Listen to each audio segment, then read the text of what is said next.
Yeah, you can start. Yeah. So, good afternoon, one and all, gathered in this Zoom meeting as well as through YouTube.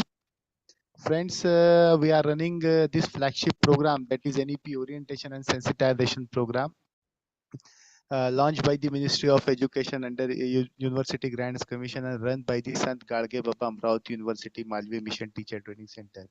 See, friends, the NEP in today's, we are going to the drastic changes from one era to another era, and the policy that has been come, that is a national education policy 2020, has pay more emphasis on the student centric services and the student centric approach. There is a student centric approach in this policy.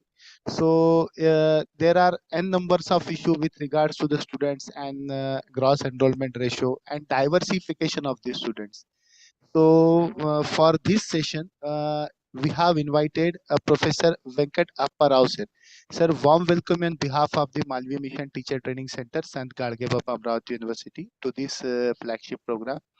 Friends, Professor Apparao sir is now presently serving as a now presently serving in the NIT Warangal as a senior consultant as well as the teacher. He has more than 45 years of teaching as well as the research experience. He taught several courses like as BSc, MSc, MTech, BTech. Professor Apparao sir has, under his able guidance, 21 PhD research scholar has been completed their PhD. His research area was the electrochemistry and nanofilms and corrosion protection. He has 127, more than 127 research paper on his credit, and he is associated with the 9 major research projects, which included the pathological research project sponsored by the IIT Kharagpur and NMICT. He has won quite a few awards of his meritorious contribution to the new knowledge of the field of the Cartesian science, notable among them being a Currency Awareness Award by the NACE International Indian section in 2003. He is a life fellow of the Society of the Advancement Electrochemical Sciences Technology and a fellow of the Telangana Academic Sciences. Sir has more than 20 years of administrative experience also in the different capacity, with the dean, research and consultancy, founding professor in charge, Center of Innovation and Incubation, IPR cell and the MOUs, head of the Department of Biotechnology, founding professor in charge in Central Instrumental Facility, and the head of the Department of Chemistry at the NIT Warangal. He has he was a member of 22 different academic and administrative committee constituted by the different institutions across the country. He has associated with the various organizations and has delivered n number of lectures, more than 4,000 lectures in various conferences, workshop, symposia on the theme of pedagogical innovation. This is a brief with regards to sir. And one more thing is that under his able guidance and consultant, IIT Hyderabad was awarded with the A++ grade of NAC. So friends, we have a very senior, great and eminent personality with us, and sir will conduct a session. Let's see, friend, this is not a monologue session, this is a very dialogue session. And if you have any kind of queries or the question and whatever may be the assumption in your minds with regards to the student diversity and inclusive education, that is a very most important component of this NEP. So you can interact with the sir during the session. So sir, I'm not taking much more time, and and again welcome you to this session and request you to start with your session, sir, please. Very good afternoon, friends. At the outset, I thank Professor Muhammad Atik for having invited me to share a few of my thoughts and ideas on this very important topic, student diversity and inclusive education, which is also more challenging. You see, whatever I am sharing with all of you is based on my experience for several years. Whatever I have learned through my experience, I am sharing with you. It is not collection of information from different books or different journals. Essentially my experience. So it is a reality. It is a reality for me. Okay, it is reality for my students. So two things I wanted to tell you. First thing is kindly listen with total attention. That is important, right? Secondly, think about it, and then whenever you have a question, you put that question in your notebook. At the end of the lecture, there will be question answer session. In between also, if you have any doubt, if you have any question, you can ask, you can interrupt me, I don't mind. Okay. As Professor Muhammad said, it is a dialogue. It is not monologue. I don't believe in monologues. It's a dialogue. And it's also going to be a new learning experience to me as well.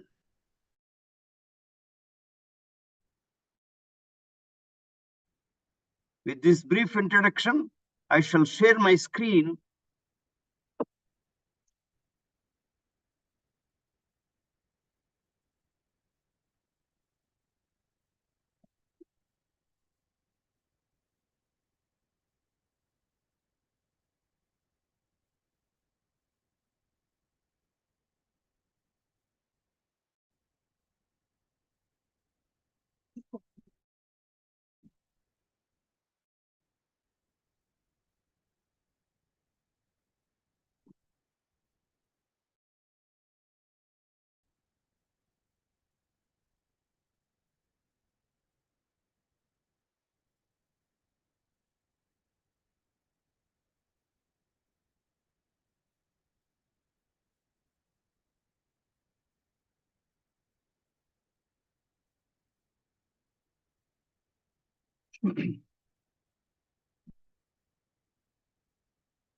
Sir, are you able to see my slide? Yes, sir. Am I audible? Am I audible? Yes, sir. Yes, sir. Yes, sir. Yes, sir. Sure, sir. Yeah.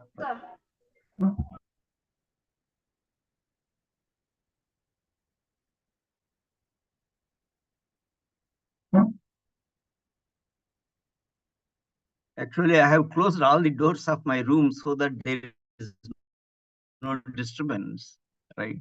So if any break of voice, if I'm not audible, please inform me immediately. I will open the door again. Okay. You see, when we talk about student diversity and inclusive education, first of all, we must understand. Hello. We must understand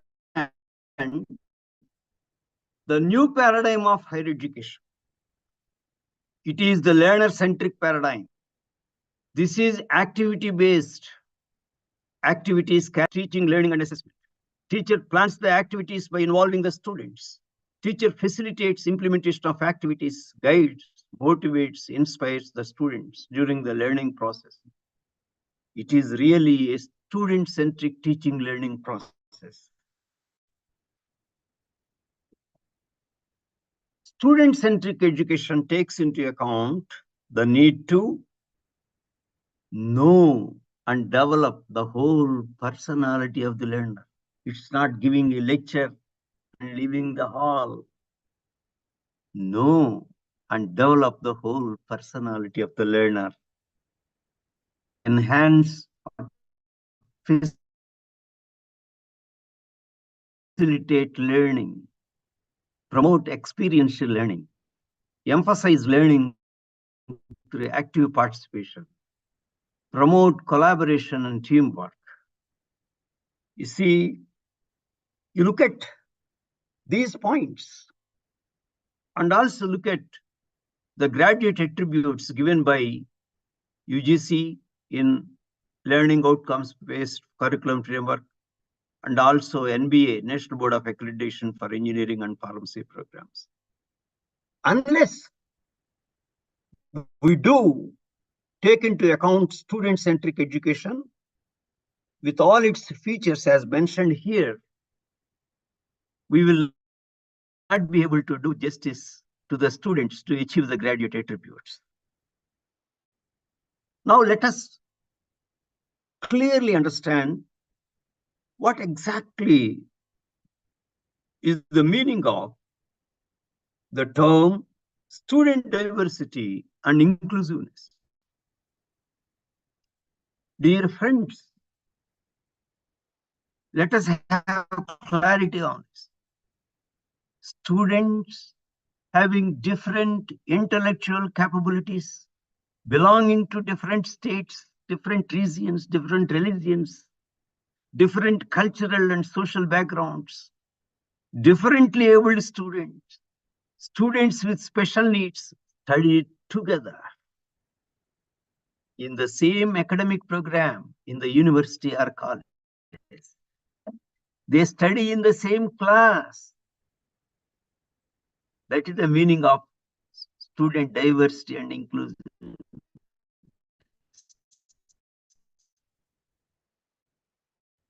All your classes, some of your classes may be having students with special needs, differently able learners. See, not all classes, some of the classes. You do not segregate them.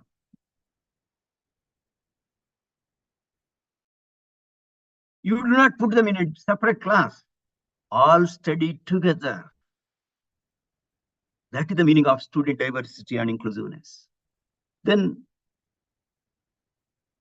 inclusiveness in all levels of education is given top priority by the central government and all the state governments. Upgradation of existing polytechnics to integrate the physically disabled students has already been done. But, sir, inclusiveness is not only physical inclusion, giving some reservation to the disadvantaged sections, including differently abled students. It is more than that, sir. It is more than that. What is that more than that? We have to provide greater autonomy to the students in choosing courses. We have to use appropriate teaching methods for diverse learners. We have to provide appropriate learning materials for diverse learners. We have to use different tools and also assessment methods for diverse learners. That is what is important, sir. Not only to see that they all sit together. This is challenging. All the programs in the university must improve the self-efficacy of the students. These students must gain confidence that they are at par with their peers, with naturally existing differences in potential and aptitudes.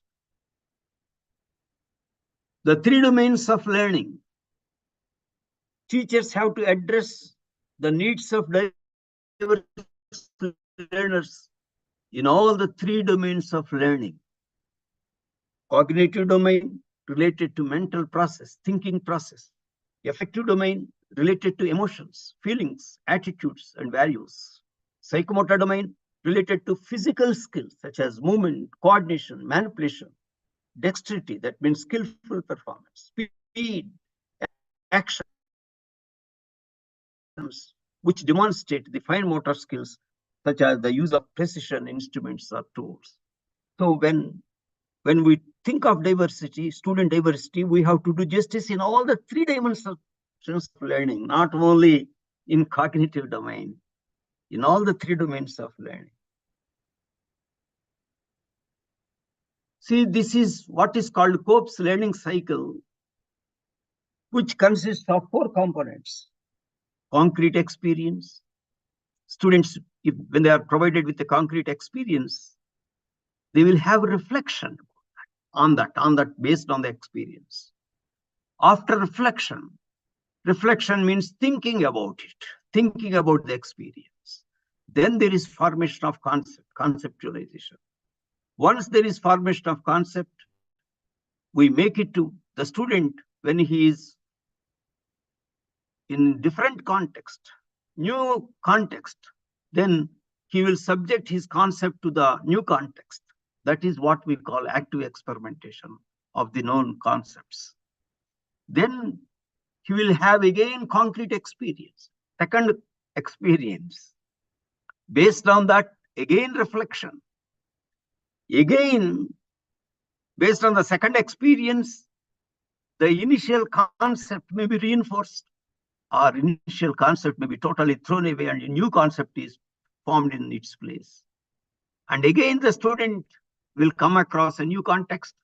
Again, active experimentation, concrete experience, reflection, the cycle goes on. Learning is unlimited as knowledge is unlimited. We are only learning. The more we learn, we understand that we are at the beginning of learning. What is important is all the diverse learners must be provided appropriate opportunities to experience the above learning cycle, not only few. According to that, we may have to use special tools, special methods, but we have to see that all the learners in our classrooms are provided with the experiences to undergo the Cope's learning cycle.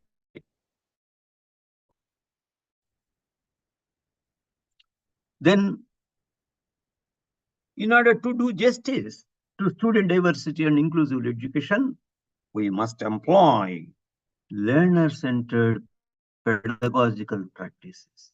Learner-centered pedagogical practices. So I shall discuss now the learner-centered pedagogical practices. So far, I have explained the need for student-centric education and the meaning of student diversity and inclusiveness, and then the need for us to do justice in all the 3 domains of learning and also give opportunity to experience Cope's learning cycle. Now, I am going to discuss the learner-centered pedagogical practice. Why focus teaching on the learner? Because we are dealing with the diverse learners. This is the cartoon representation. However, I'll explain in detail. Immediately when you look at the slide, you will have a what is called a spontaneous feeling that yes, there are slow learners, moderate learners, and fast learners.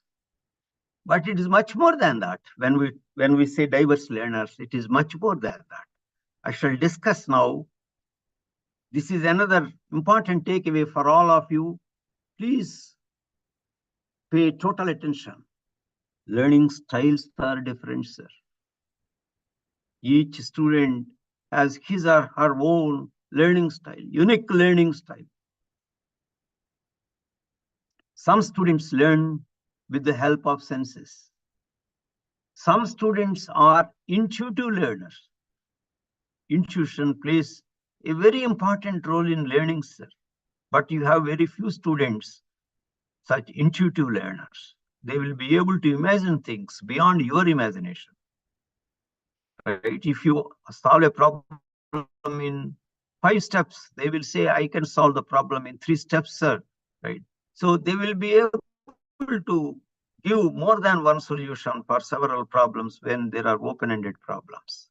You have a few students, but you have to justice to sensory learners as well as intuitive learners. Some students are visual learners. When you use visuals in your classroom, show visuals, videos, or animated PPTs, then they understand. Some students can understand easily when you give a good lecture with the clarity of thought. and with the clarity in discussion, they will be able to follow your lecture with the pausing and all that, interactive session and all that, they will be able to follow. But some students will understand, will do better in physical activities, in the lab activities, in field studies. It has been my experience. You see, generally, teachers have a bias, a positive bias on the students who excel in theory classes, but it is not necessary. Some students excel in lab classes, right? So we should be open-minded. We should never have a bias, right? So some students may excel in theory classes, some students may excel in the lab classes. Then some students learn by inductive method. When we use inductive method, what is inductive method? It's like this. When we start a topic, directly we don't explain the statement, principles, and go on. No. First of all, we shall give some examples, some applications relevant to a particular concept, to a particular topic. That is important based on the day-to-day experiences of the students or the teachers or general experiences, right? So then that means so many examples, then we go to specific definitions. So that if you ask the students, they will be able to make definitions. They will be able to list out the principles. They will be able to make the generalizations. That is inductive method, which involves active participation of the students in the classrooms. I used to follow in majority of my courses only inductive method. Rarely I used to follow deductive method. Deductive method means you start explaining the topic directly, straight away, whether it is a theorem or with a derivation, or explaining the principles, or discussing a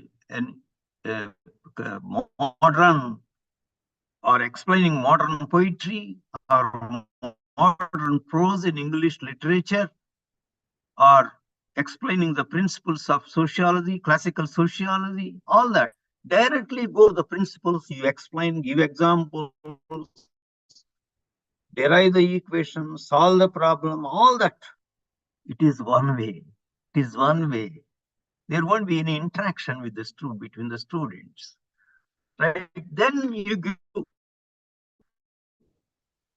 another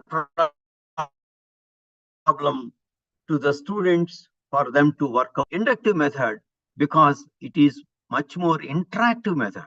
The students are with you. The students are well connected with you, with your subject in the inductive method. However, in some cases where the topic is highly abstract, you will not be able to start directly interacting with the students. So you need to explain directly. In such cases, I used some disturbance somewhere, please. Some students are active learners in your classrooms. You ask a question, immediately they come out with an answer. Active learners, very fast.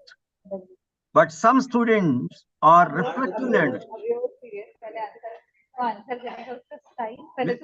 Mr. Raut, please mute yourself. Mr. Soundarya Raut, please mute yourself. You are disturbing us. Hello, sir. Hello, madam. Soundarya Raut. You are disturbing us. Organizers, kindly mute Miss Soundarya Raut. एक बार इसने style में answer किया था. So we have to meet the needs of the active learners as well as the reflective learners also. Active learners. So, Soundarya Raut, please mute yourself. Please mute yourself. You are disturbing us. Then some students understand when you explain sequentially.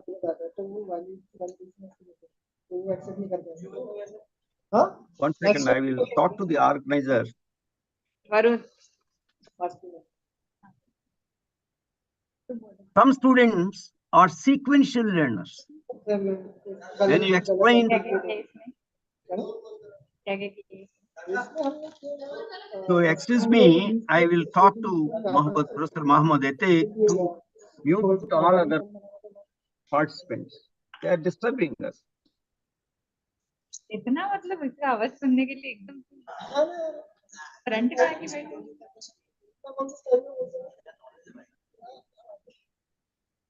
एक बार इसने पहले ना मुझे बहुत मतलब मुझे खुद हंसी आ रही थी फिर मुझे लगा ये मेरे सामने तो ऐसे नहीं बात कर रहा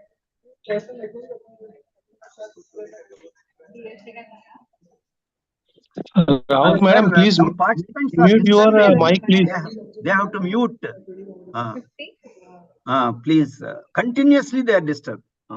51 52 52 तुषार लेके आओ तुम्हारे मार्क्स डालने हैं सभी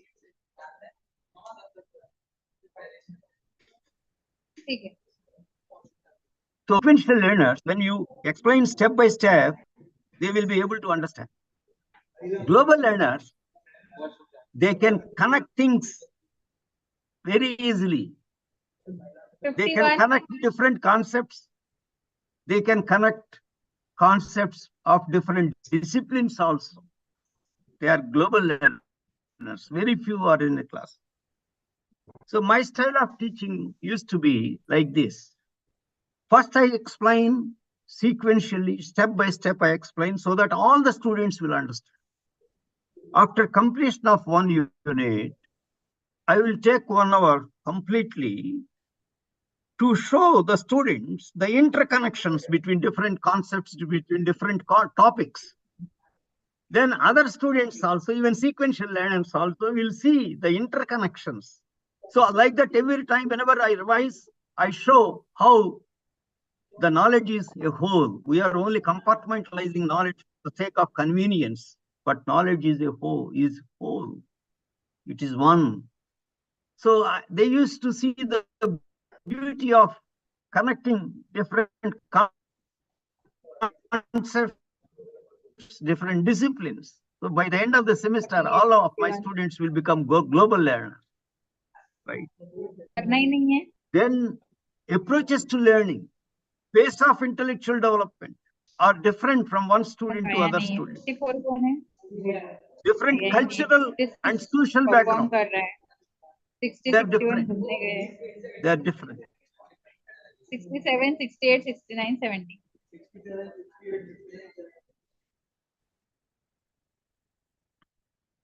Different cultural and socio-economic backgrounds. You have students in your classrooms. Differently abled students you have in your classrooms. You can go through the reference, an excellent article. I was greatly benefited. So we have to do justice based on using learner-centered pedagogical practice. Always we have to use more than one method. A single method will not be able to meet the diverse needs of the diverse learners. I always used more than one method. I start with explaining with one method. I see blank faces. The faces are not glowing, not blooming. Then suddenly, immediately, I used to switch over to another method. Then the students, because they understand the topic, the concept, again, they are happy about it. I am also happy about it. Therefore, even by question answers, if nobody is able to answer a question on a topic, after we explain the concept, what does it mean? There is some, it's not that our teaching methodology is wrong. No, I don't say that. But for that batch of students, we are not able to connect them with our methodology. So we have to switch over to another methodology where the students get connected. Sir, getting the students connected with you, with the subject, with understanding the subject, that is the key point, sir. So we have to be dynamic in the classrooms. We may be going with a plan, no doubt we have to go with a plan, but in the classrooms it should be dynamic. There should be creativity in teaching. There is a very large scope for creativity in teaching, and even young assistant professors are very creative in teaching, I have seen. And with experience, you will be able to adjust your teaching methodology very fast. So with experience, many things you will learn. Then learn from the learner. You may be surprised to see this quotation. Learn from the learner. What is this? Right? Always we say learn from the teacher. What is this? Learn from the learner. Let us see that. Instruction begins when you, the teacher, learn from the learner. Put yourself in his place so that you may understand what he learns and the way he understands. Actually, I used to follow this approach from the very first year of my career, 1978. Right. Recently, a few years ago, I saw this quotation. I really wondered to see this quotation, but I've been following it since several years from the beginning, at the beginning of my career. Right? If you about it and implement it, then you will be able to do justice to the needs of the diverse learners. There is another quotation by Swami Vivekananda. The true teacher is he who can immediately come down to the level of the learner, sees him through his mind, understands him through his mind. Such teachers alone can teach and none else. See?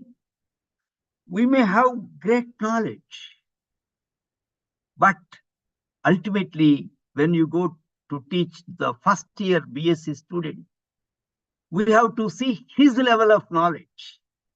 And then we have to go to that level of knowledge and then try to interact with him at that level and seize his mind, understand him through his mind. So then you can do wonders in meeting the needs of the diverse learner. This is a great quotation by Swami Vivekananda. In order to facilitate the intended learning outcomes, today we are in outcome-based education. Right? Teachers must equip themselves with three things. The first thing is subject knowledge mastery of subject knowledge. When I say mastery of subject knowledge, it doesn't mean that if you have a textbook, the entire syllabus from the textbook, we can recite, we can recall and reproduce. That is not mastery, sir. No, not at all. Mastery of knowledge means we may be able to solve any problem. We may be able to solve any case study. Our level is in terms of Bloom's taxonomy at apply level, analyze level, and evaluate level, and create level. We will be able to analyze any essay, critical appreciation. We will be able to diagnose a problem of an industry, right, and then suggest a solution. So that is the subject level mastery. We will be able to develop a new algorithm, new software, new design. Right. We will be able to write. Sir, sorry to interrupt you. Hello, Yeah. sir. Hello. Sir, sorry to interrupt you. Sir, yes, sir, your slide is not moving, sir. Your slide is not moving.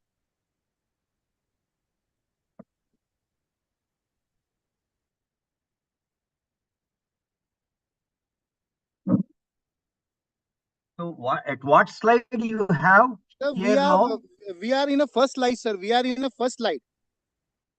Oh, you have not told me that.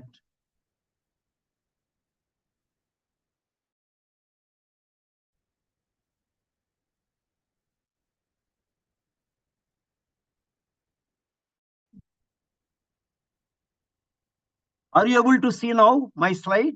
Yes, sir. Yes, sir. You are able to see now?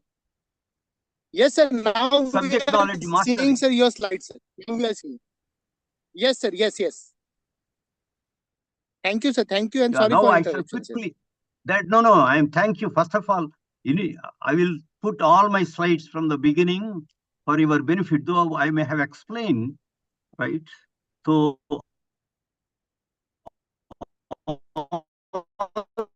these are my earlier slides. So this is the student-centric education which I have.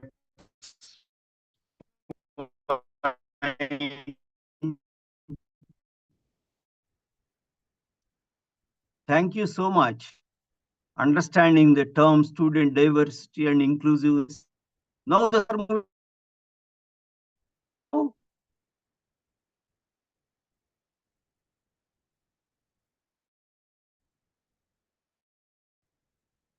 hello, sir.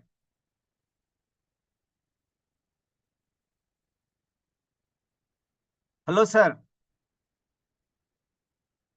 Can anybody answer me? Am I audible? Yes, audible, sir. Now, Yes, sir. are the slides Audible, sir. moving? sir. Yeah. Yes, sir, you are Yes, sir. audible. Yes, sir. Yes, sir. Okay. Yes, So sir, this audible. is the slide we have. The subject knowledge, mastery of the subject knowledge. Then the second aspect is pedagogy. And the third one is integrating ICT in teaching and learning process.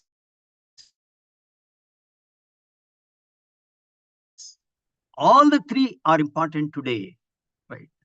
So integrating ICT, you can have excitement in classrooms, show in the classrooms. There you can create excitement. Then learner-centered pedagogical practices must emphasize active learning by students. We must therefore understand what is active learning. Any instructional method that engages students in the learning process. In short, active learning requires students to do meaningful learning activities. Think about what they are doing.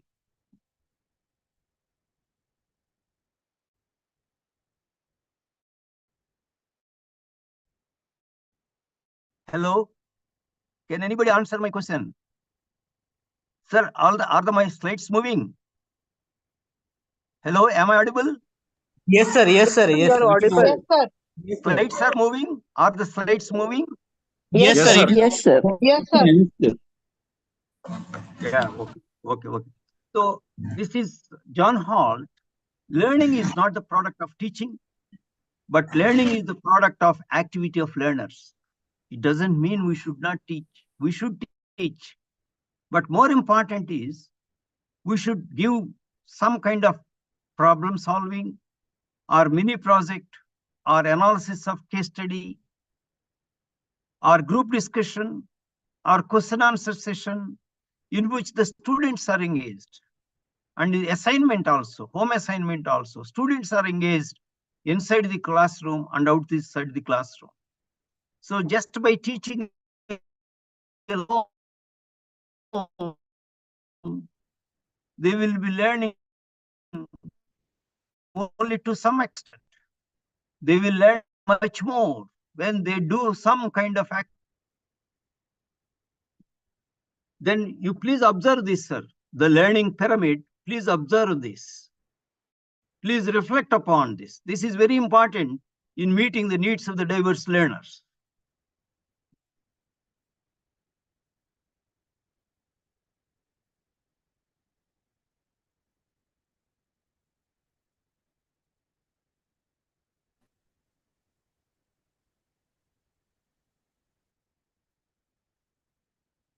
You have so many methods.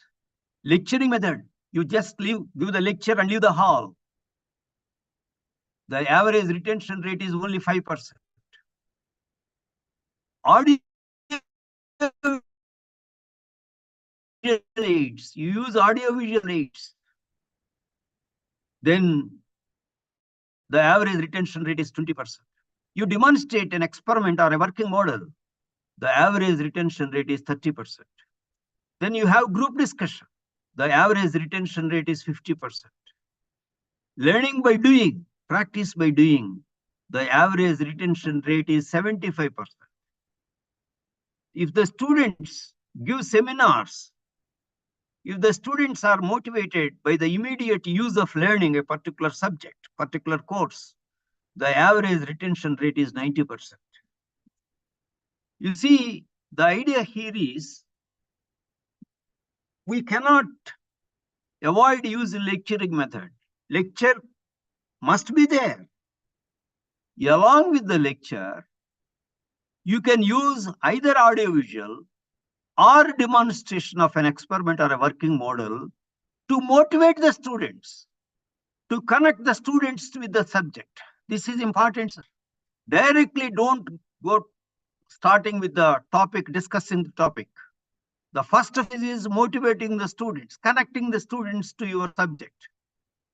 Then, after explaining the concept through a dialogue method, through an interactive method, then you have group discussion, okay, and all are practice by doing. One of these two, it is not possible to always use everything. So lecturing method, along with one of these two, either audiovisual or demonstration of experiments or models, or one of these two, group discussion or learning by doing, that is problem solving, you can combine in every class. Then appropriately, then the average retention rate will definitely be more than 50%. It is somewhere around 60% you will have the average retention rate. Then you give home assignments on every topic. Every week you give a home assignment. Then the average retention rate increases further. It reaches up to an extent of 75%. Then you may ask me, when does the student reach 100%? Never. Even the teacher also does never reach 100% of any particular topic in terms of knowledge. We go on learning. The student learns continuous basis when he joins any profession. If this knowledge is connected with the profession, he continues learning. It goes on. But if we are able to see that the students learn the subject to an extent of 75%, mastery, apply level, analyze level, evaluate level, then I think we have met the needs of the diverse learners.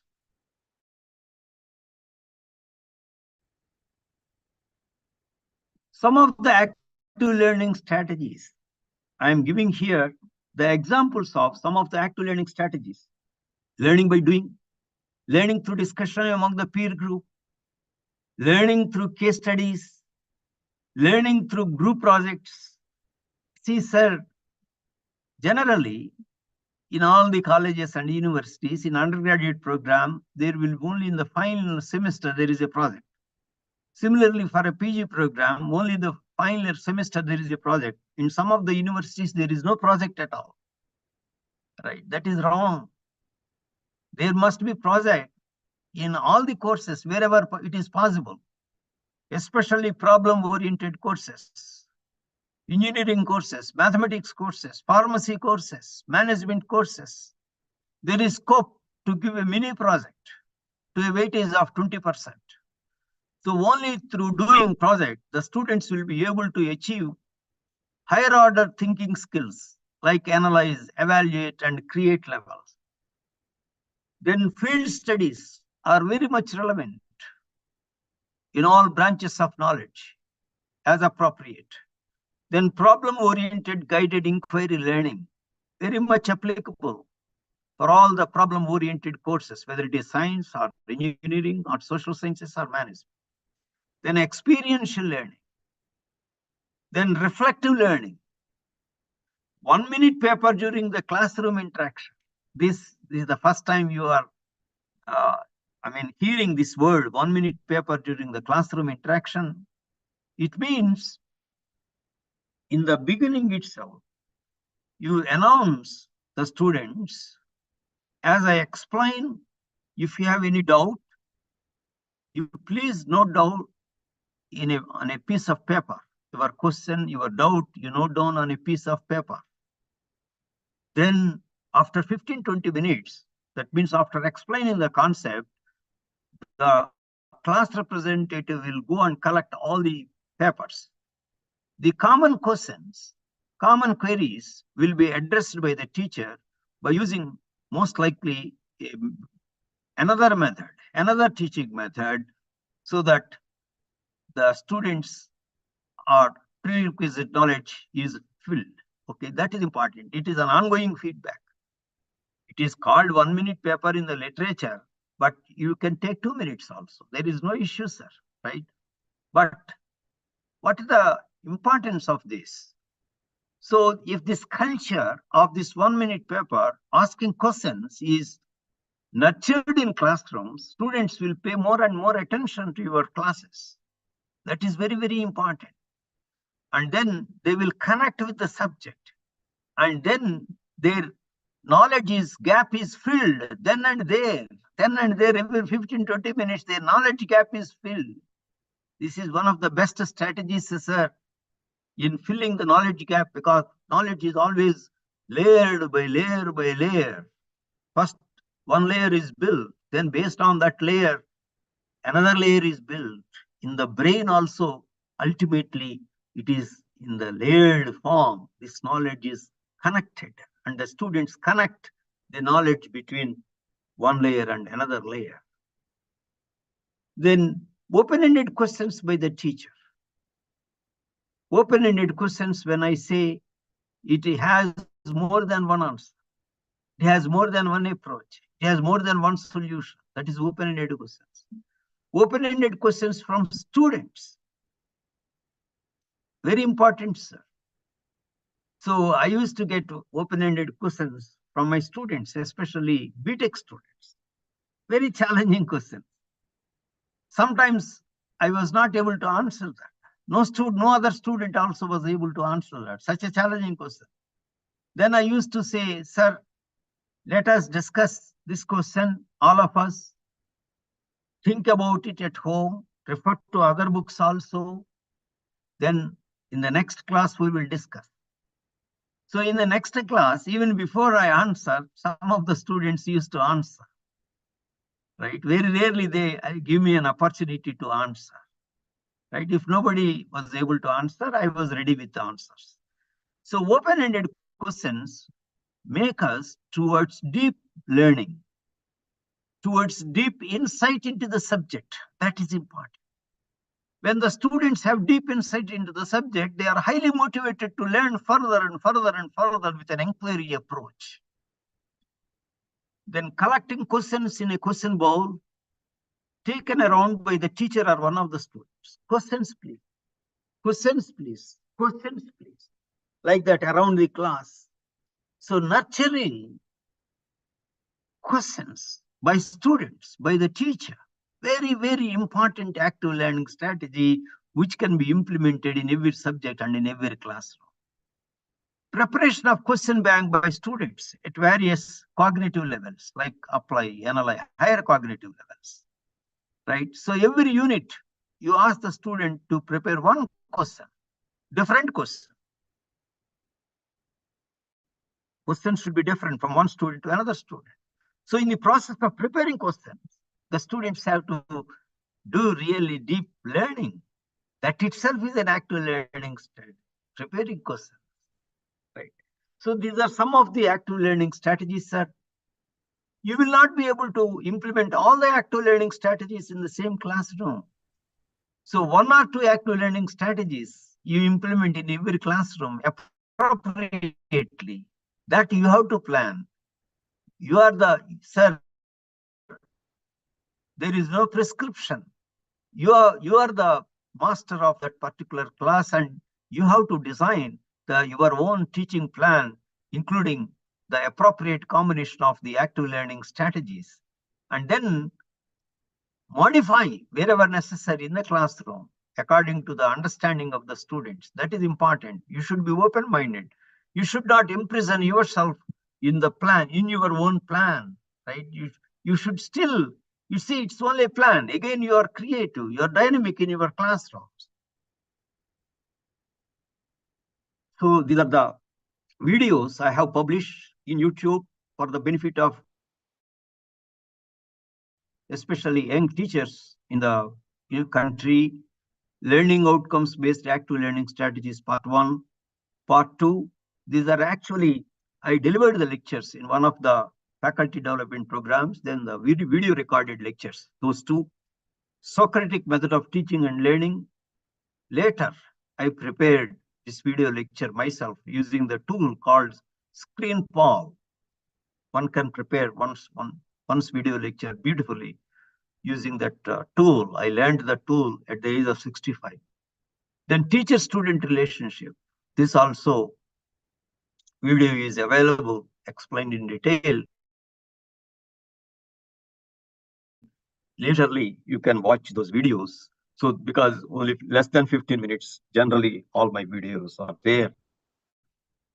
Then learning by doing. So here, learning by doing, we have the greatest advantage of using free and open source software in many disciplines. You tell me any discipline, I can tell you, right? Yes, this is the free and open source software for your discipline, sir. Any discipline of knowledge, social sciences, humanities, anything today, open to, free and open. You need not spend even a single pie.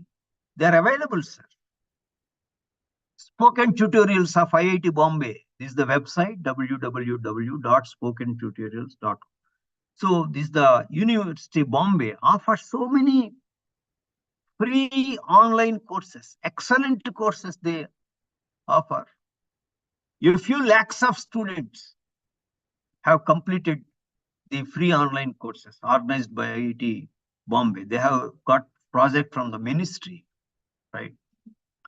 So C++, R programming, Java, and several other online courses, online and blended learning. Even for faculty also, they organize excellent free and open source courses. Right?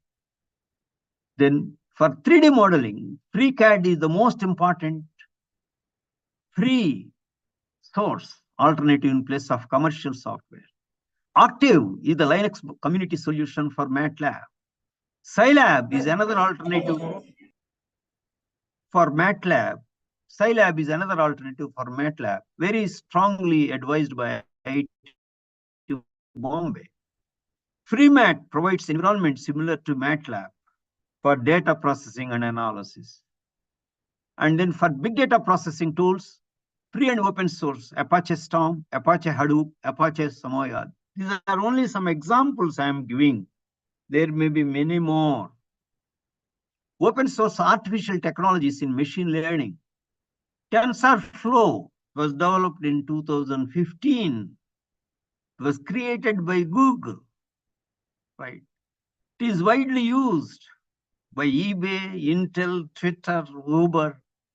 All these use this TensorFlow open source machine learning tool. Then free and open source softwares to teach VLSI design codes. You have examples like Electric, Magic, Alliance. These are the examples. And I have published in the YouTube these videos, open educational resources and Creative Commons licensing, part 1, part 2, open educational resources in India. So when I say open educational resources, they can be used by the students anytime, anywhere, free of cost. Then what is this Creative Commons licensing? See, all these open educational resources are licensed under Creative Commons licensing. If they are licensed under copyright, we cannot use them freely. But Creative Commons licensing is the kind of licensing we can use freely, right? But we have to give attribution. We have to acknowledge the creator of that particular open educational resource. Suppose Wikimedia, very often you refer. Suppose you make use of it in your classroom presentation or in any platform in your lecture. Beneath that, you give the attribution Wikipedia, attribution Wikimedia. If any author is there, specific author, you give attribution to that particular author. That is necessary. Otherwise, they may sue. Okay. So that is what is called Creative Commons licensing. So they have several categories of Creative Commons licensing. I am not going into details of that. That's a separate lecture by itself. So if you are interested, you can go through this part 1 and part 2. I have discussed Creative Commons licensing, linking with open educational resources. So even you may develop a OER, open educational resource. You may develop your own video and publish, right? So if you get the Creative Commons licensing, it is CC BY. So most of the what is called OERs in YouTube, they are CC BY. CC BY means Creative Commons BY. That means the free and open source. That means you can take that video, part of that video, modify, reuse it. You can use it for commercial purposes. For any purposes you can use CC BY. If that symbol is there. If that symbol is CC BY NC, NC means non-commercial. Only for non-commercial purposes, all those details are there in these videos. Interested faculty members can go through. Case study as a very important active learning strategy can be used in all the subjects: science, engineering, social sciences, management, etc. Case study method fosters active learning among the students at higher cognitive levels. Apply, analyze, evaluate, create levels. Right. So I used to teach corrosion science as open elective in BTech final year program. Right. So there, after explaining the principles, I used to analyze the case studies like Bhopal gas tragedy, in which millions of people were affected. But the problem is very simple problem: corrosion of iron wall, carbon steel wall, right? And methyl isocyanate gas is leaked. So how, if we are not able to design properly with proper materials, proper design, how it may affect the people? So corrosion is very serious problem in the world. Therefore, with the examples of so many examples, Visakhapatnam oil refinery pipeline corrosion, petroleum pipeline corrosion, then corrosion problem in swimming pool, in bridges, ships, building structures. So many case studies which are available, free and open educational resources. I'll make use of them. I'll analyze those case studies. I don't explain the case study, analysis of case studies. I will present the case study. I'll ask the students to analyze in the classroom also. Of course, here and there I will be guiding them. Here and there I will be facilitating them, but they will be analyzing the case studies, right? But then I give home assignment, a few case studies for the home assignment. So there also, they are very, very comfortable. And the course, I taught this course for 4 years before my retirement. So we had wonderful experience. Case study is very good method. Whenever you management course, faculty courses, pharmacy courses, engineering courses, science courses, social science, any course you tell me, case study has relevance. Teaching and learning of geotechnical engineering can be made interesting with the use of field visits to construction projects. See? So instead of doing the soil analysis in the lab, you take the students to a field visit, right? Let there be equipment there, no issue, right? So they can submit a report after the field study, right? How the foundation should be made based on the soil testing. All that can be discussed by the field studies. Field studies are very, very important. They connect very well with the different disciplines of knowledge, with the different courses there. They learn the field study in a single field study. They can see the interconnections between different disciplines of knowledge. Wonderful one. Case study of failure of pile foundation, right? So because of the improper pile foundation, how a beautiful building in Shanghai, China collapsed. So the simple reason is because of the excavated soil has kept just besides the building, right? So, and the proper foundation was not laid. You can go through this Subramanian et al. 2009 paper. You can see this discussion. Then Dunmore Bridge at Woodville, Australia. This is used as case study in many universities, right? University of Newcastle, then that is published by them, but it is used as a case study to explain finite element methods of analysis with a practical approach, right? Then learning through discussion, think, pair, share, activity, very important. This can be implemented in any by a discipline of knowledge, in any course, in any class. All my participants have been in the FDPs are really using this method, and the feedback is really good. Most of my participants are using this method, and I suggest that some of you can easily use it. So for this, what is important is designing the question. Designing the problem is important here. Right. As far as possible, you design an open-ended question. You have an open-ended problem which has more than one answer, more than one approach.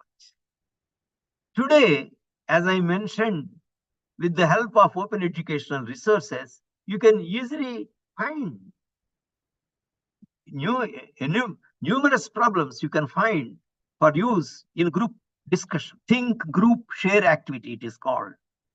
In the literature, it is called think, pair, share activity, TPS.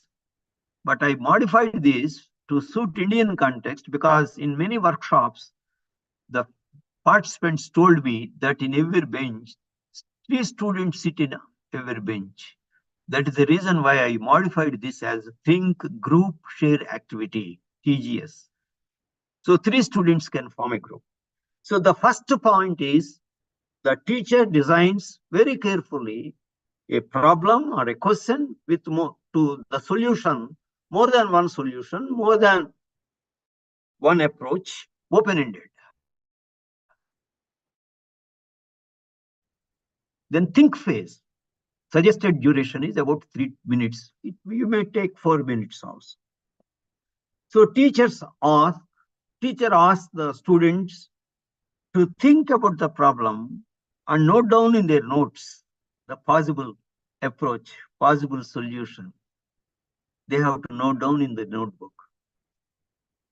And then if that means if your class has 50 students, 60 students, every student has to think about and notes down in his notebook, in his or her notebook, and the teacher goes around the class to see whether every student is in the process of thinking and then noting down, right?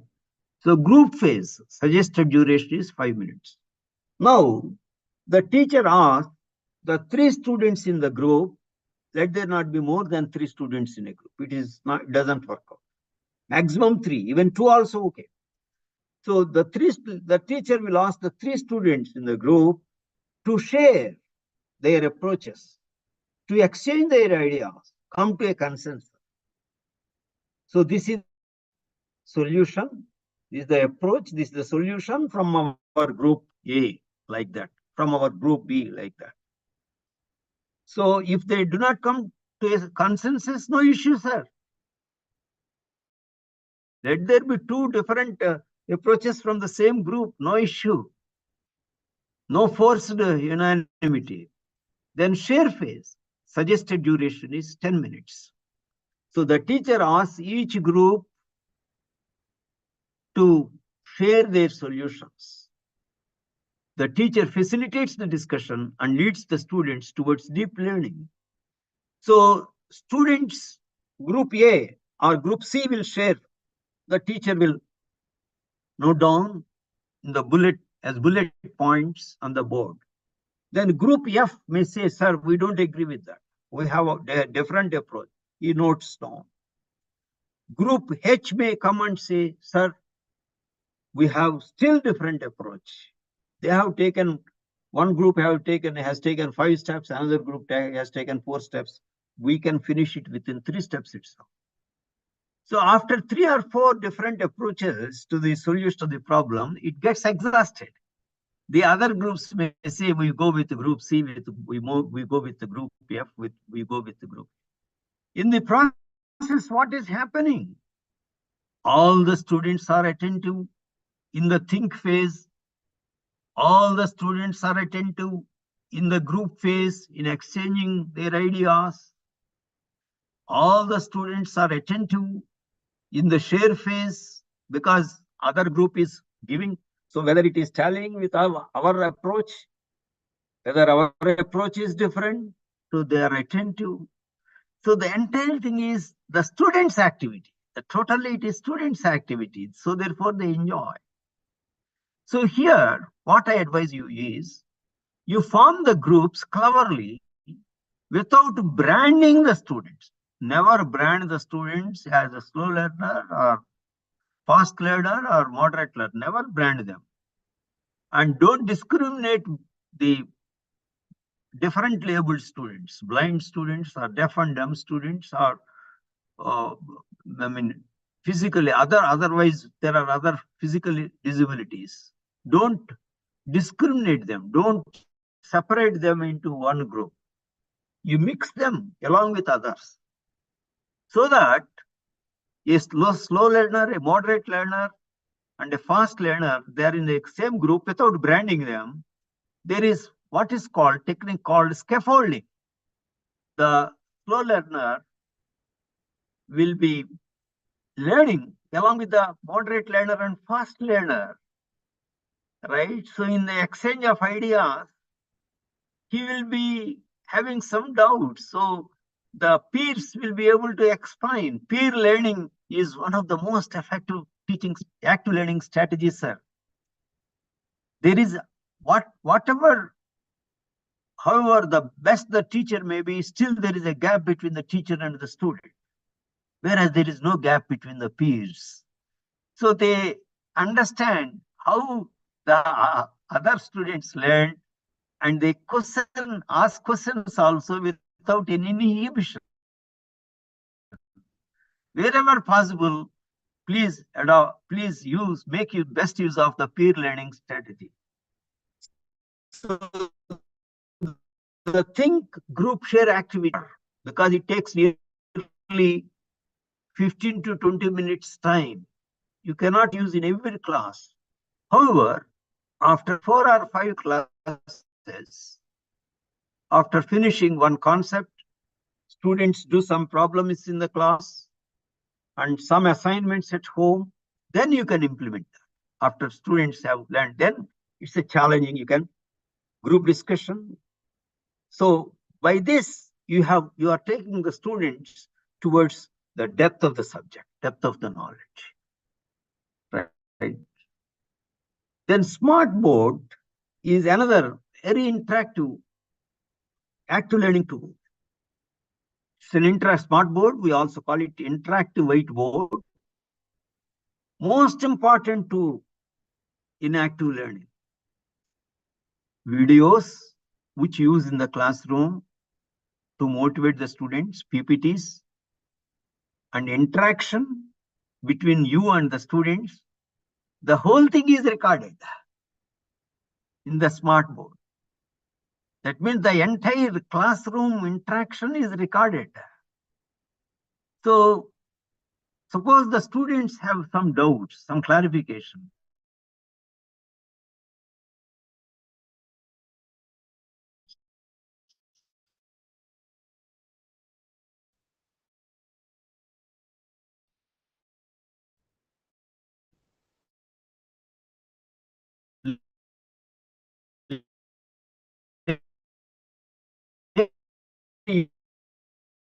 Useful active learning strategy.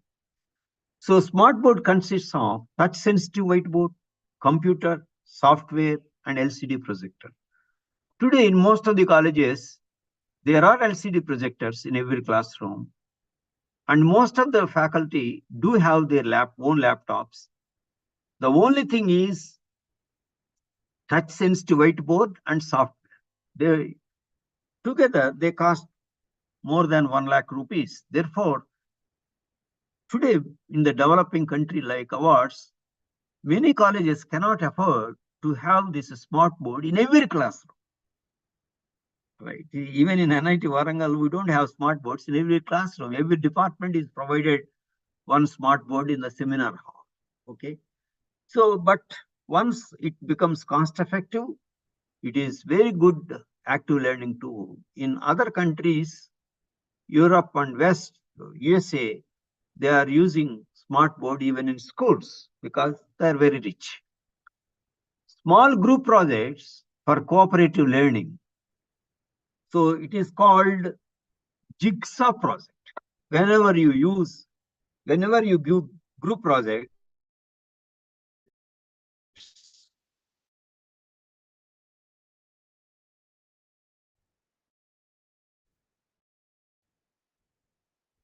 please use in jigsaw project method. The challenge is you are designing the project. You design the project in such a way that there are 3 different tasks in the project. Let the group project, let there not be more than 3 students. Maximum number of students is only 3. Right? So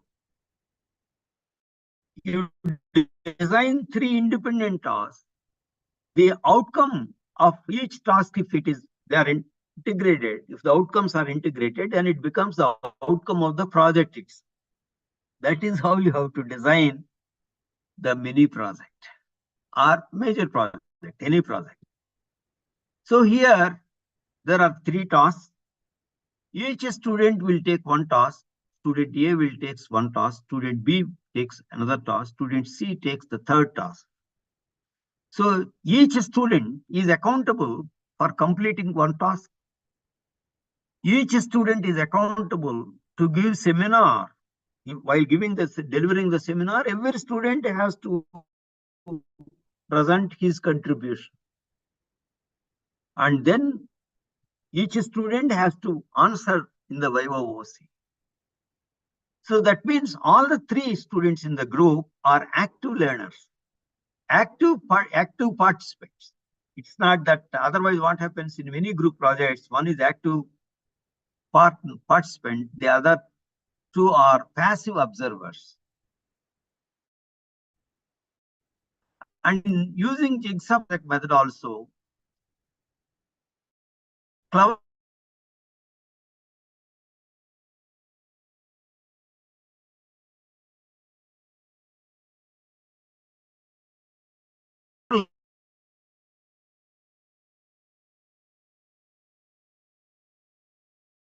so let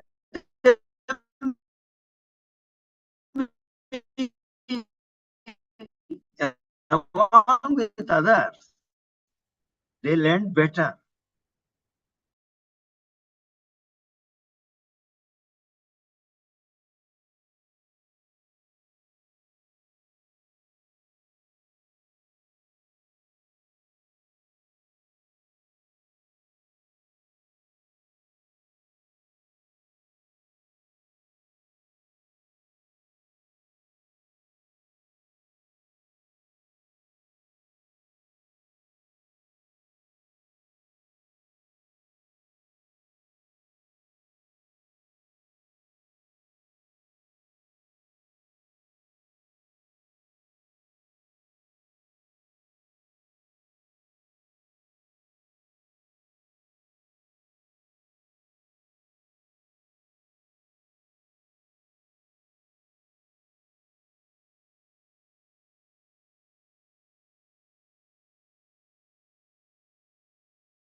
I'll share my screen once again. There was some problem in between.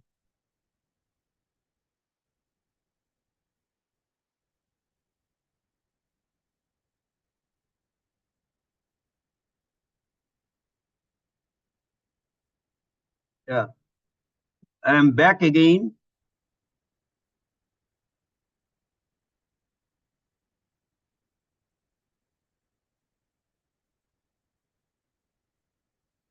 Then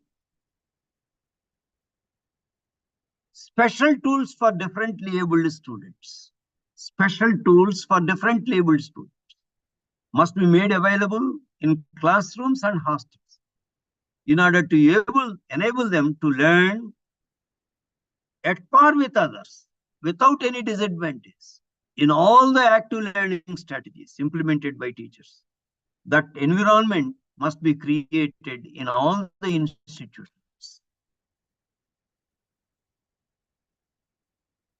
Sir, are you able to listen to hear me? Sir, are you able to hear me? Yes, sir. Yes, sir. Okay, fine. This is another point.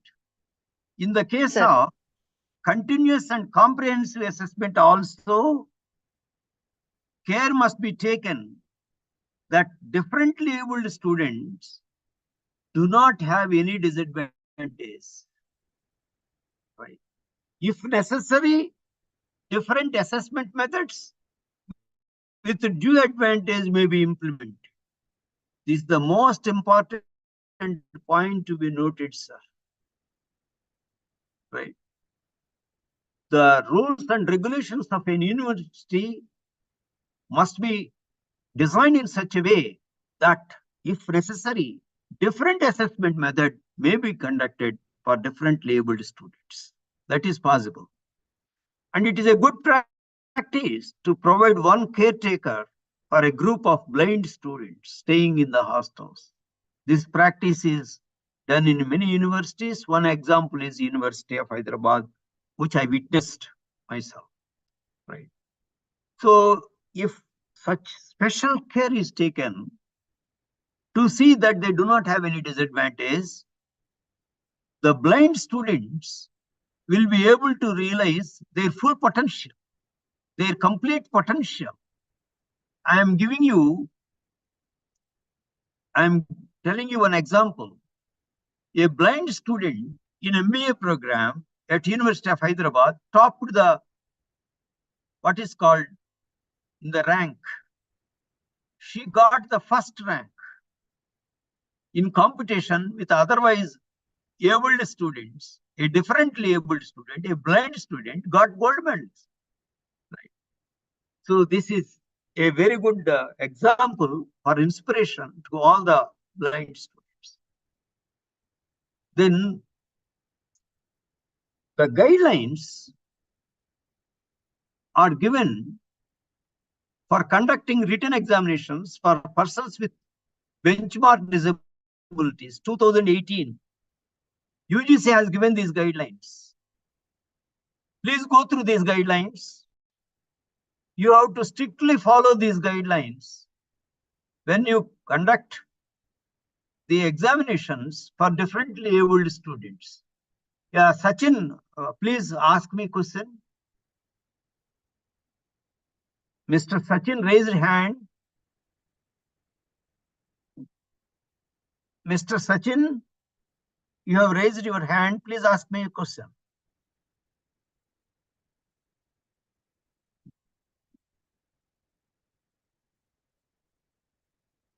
Question, please, from Mr. Sachin. You have raised your hand.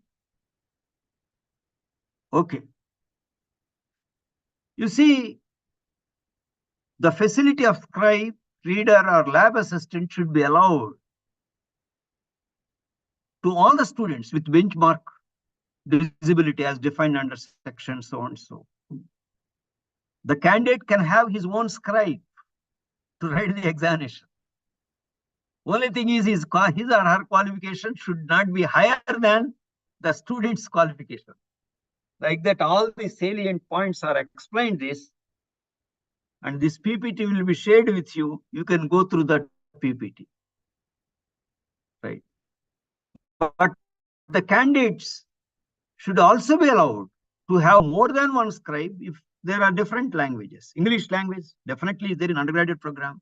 So there will always be another language, regional language. So for regional language, another scribe, English language, a different scribe can be given. Right? And the time also, if your end semester examination time is 3 hours, for differently abled students, they should get a minimum of 4 hours. The guideline is for every 1 hour, the compensatory time should be at least 20 minutes for differently abled students. Suppose if the examination is only 50 minutes, right? So at the calculation of for 1 hour, 20 minutes, in that proportionately, the students will be given the extra compensatory time for every examination. That is very, very important. This is the guideline from UGC. So there are many guidelines. You can go through these guidelines carefully. Now, I'm explaining you a few sources of open educational resources. Open educational resources. You can make best use of these OERs in teaching to meet the diverse needs of diversity and inclusiveness in higher education. Just because they are free and open, don't underestimate their standard. They are of very high standard. I have made use of some of them. For example, MIT OCW. MIT stands for Massachusetts Institute of Technology. OCW stands for Open Courseware. MIT Open Courseware. Okay. So John Hopkins OCW, Tufts OCW, like that. These are all the examples. From India, you have NPTEL, National Program Technology for Technology Enabled Learning or Technology Enhanced Learning, NPTEL from India. Spoken Tutorial IIT Bombay from India. These are the open educational resources, free and open educational resources. Some other examples. You have open access textbooks also. Open textbooks, British Columbia campus. Open textbook, University of Minnesota. Like that, you have so many open textbooks. For your discipline, you can select the open textbook. But only thing is, the standard will be good, no doubt. But the language, it should be easily understood by the Indian students. That is important. There will be video lectures, excellent video lectures in all these websites. But many video lectures can be understood by most of the students, the accent and pronunciation. But you please be careful when you advise your students to go through. But definitely, they are extremely useful for teachers as well as the students. OCW as teacher.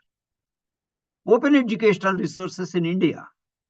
For example, NPTEL courses.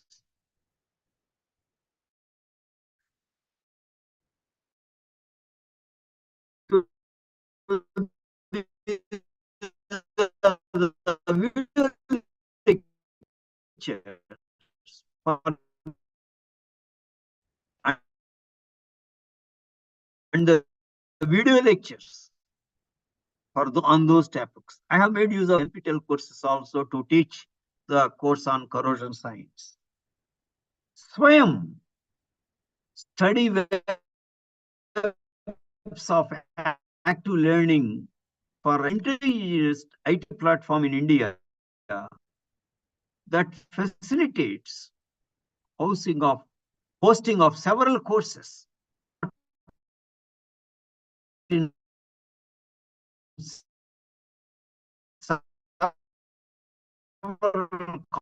classrooms from 9,000, more than 1,000, especially student faculty and teachers across the country are involved in preparing such wonderful courses, which were hosted on website on Swayam, right? Indigenous IT platform. You see, look at this, sir. These Swayam courses are in 4 quadrants. One quadrant, there is video lecture. In another quadrant,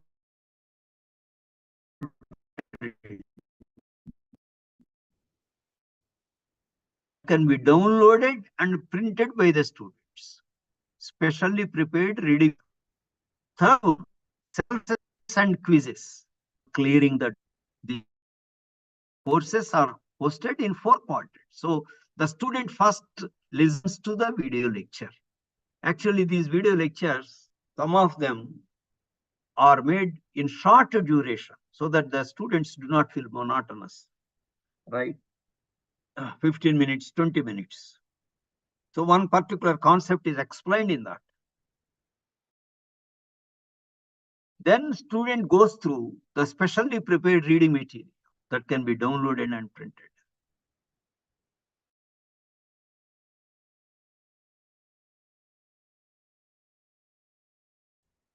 So after doing this, student listens to the video lecture, watches the video lecture, self-assessment test, for which answers are not readily available there. Answers will be somewhere else. Then after going through the test, he will check the answers with the answer. Suppose if he is not comfortable, he is not getting even 50%. Then he is supposed, he is again and again and again, read the specially prepared reading material and again answer the self-assessment test without looking into the answers. Suppose if he is able to get around 75% or so, that means he is comfortable. He can proceed further.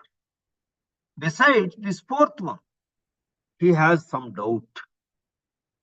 He has some challenging question. He can pose it in that online discussion forum and somebody else will answer that. Based on that answer, some student C will be posing another question. So full of discussion, right? Teacher also will be one of the participants. If nobody is able to answer, then the teacher will answer that question. So teacher also has to monitor the online discussion forum. Teacher who has developed that online Swayam, or the teacher who is teaching the present course. Okay. So this is very, very useful. I advise all the faculty participants, distinguished participants here, to advise your students to register for a particular Swayam course which is there in your syllabus. UGC also has given the guidelines, allows some credits to be earned by the students through Swayam courses. Besides that, you may be teaching a course. Simultaneously, the students also can register in the Swayam course. Don't think that then the students will not pay attention to your course.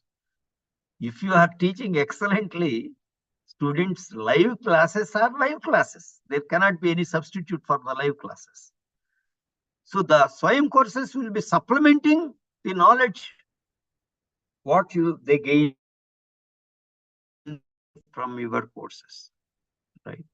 Swayam Prabha is a group of 32 DTH channels, right? So you find out the channel in which your video lecture related to your discipline is scheduled in future. So some video lectures may have already been delivered in the past. Then you go through the archives, download the video lectures, and then let the students be benefited by listening to those video lectures by great professors in the country. That is very, very important. They will be inspired. As a student, I was inspired by the lectures of some of my teachers, right? So they will be like modeling. They will be models.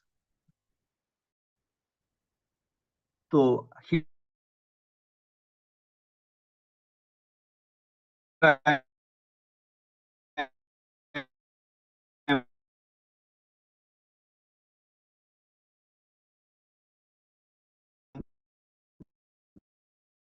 have given the details, channels 1 to 10, 11 to etc. Related for 15 minutes. Exactly after 15 minutes, I shall resume my session at 5:47. Thank you very much.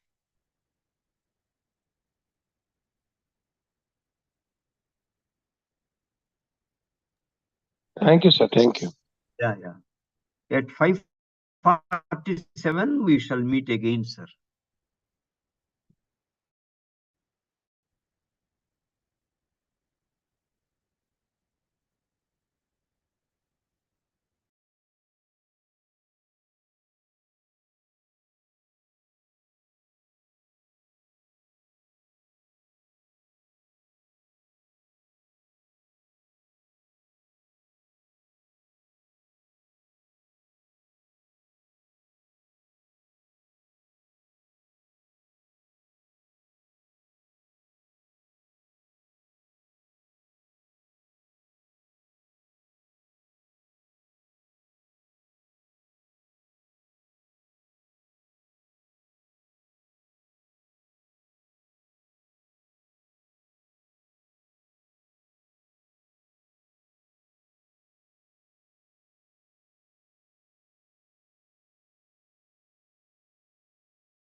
Yes, participants.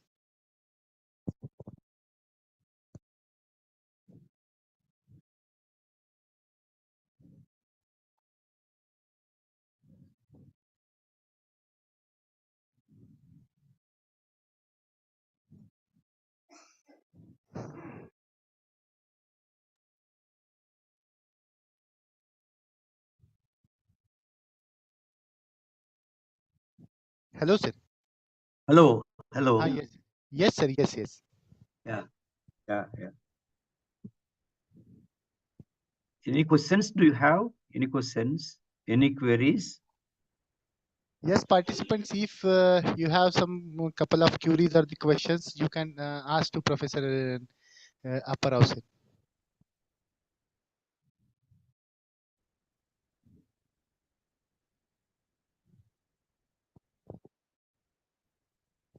Sir, I think there is no queries or the questions from participants. Yeah.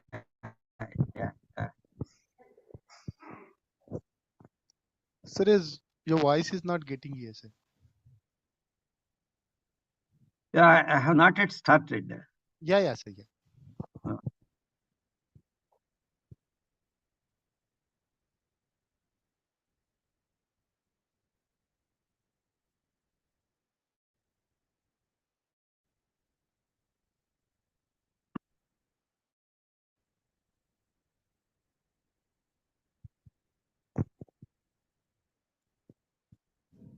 Yeah, now am I audible now? Yes, sir. Your audible and slide is Yes, sir. visible. Yes. Please be continued, sir. Slides also are visible? Yes, sir. Slides are also visible, sir. Yeah. Okay, fine. Dear friends, so far we have discussed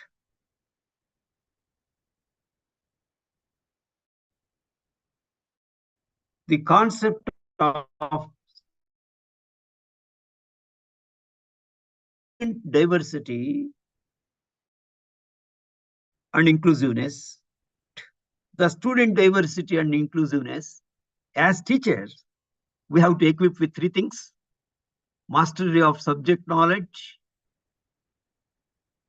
pedagogy, and using ICT in our teaching learning process.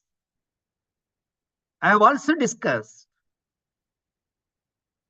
the meaning of active learning, which is necessary, and also given several examples of active learning strategies which you have to implement.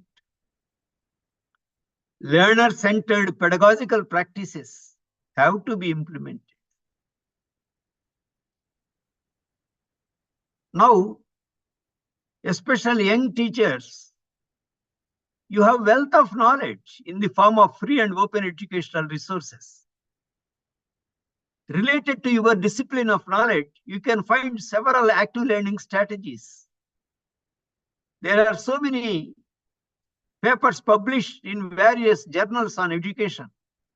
Even IEEE transactions, you have one journal on education, devoted to education. You have Journal of Engineering Education published by American Society for Engineering Education, excellent journal. You have another journal, American Journal of Engineering Education. Like that, if you go to the internet, you have so many articles published on teaching, not on the subject only. On the subject also, to have the mastery of the subject also, there are several research journals. Besides that, you have so many articles today on pedagogy, using active learning strategies, assessment strategies, using free and open educational sources, softwares, algorithms. You have wealth of knowledge available today. You are fortunate enough. When we started our career, we had only the textbook, one or two textbooks or reference books, that's all. There were no videos to excite students in the classroom, to motivate them to get connected with. I have also discussed learning pyramid, in which very clearly, along with the lecture, we must use some motivational strategy in the form of video or animated PPT or demonstration of a working model or experiment. And then active learning strategy in the form of group discussion or learning by doing. In every class, sir, in every class, only 40 to 45 minutes. It is the teacher's time. Even then, during 45 minutes also, there must be interaction. But exclusively, 15 to 20 minutes in every class must be students' time, sir. Only then active learning is possible. When the students do activities, learning is reinforced. Accordingly, you please reduce the syllabus. I have been advising all the colleges and universities to reduce their syllabus.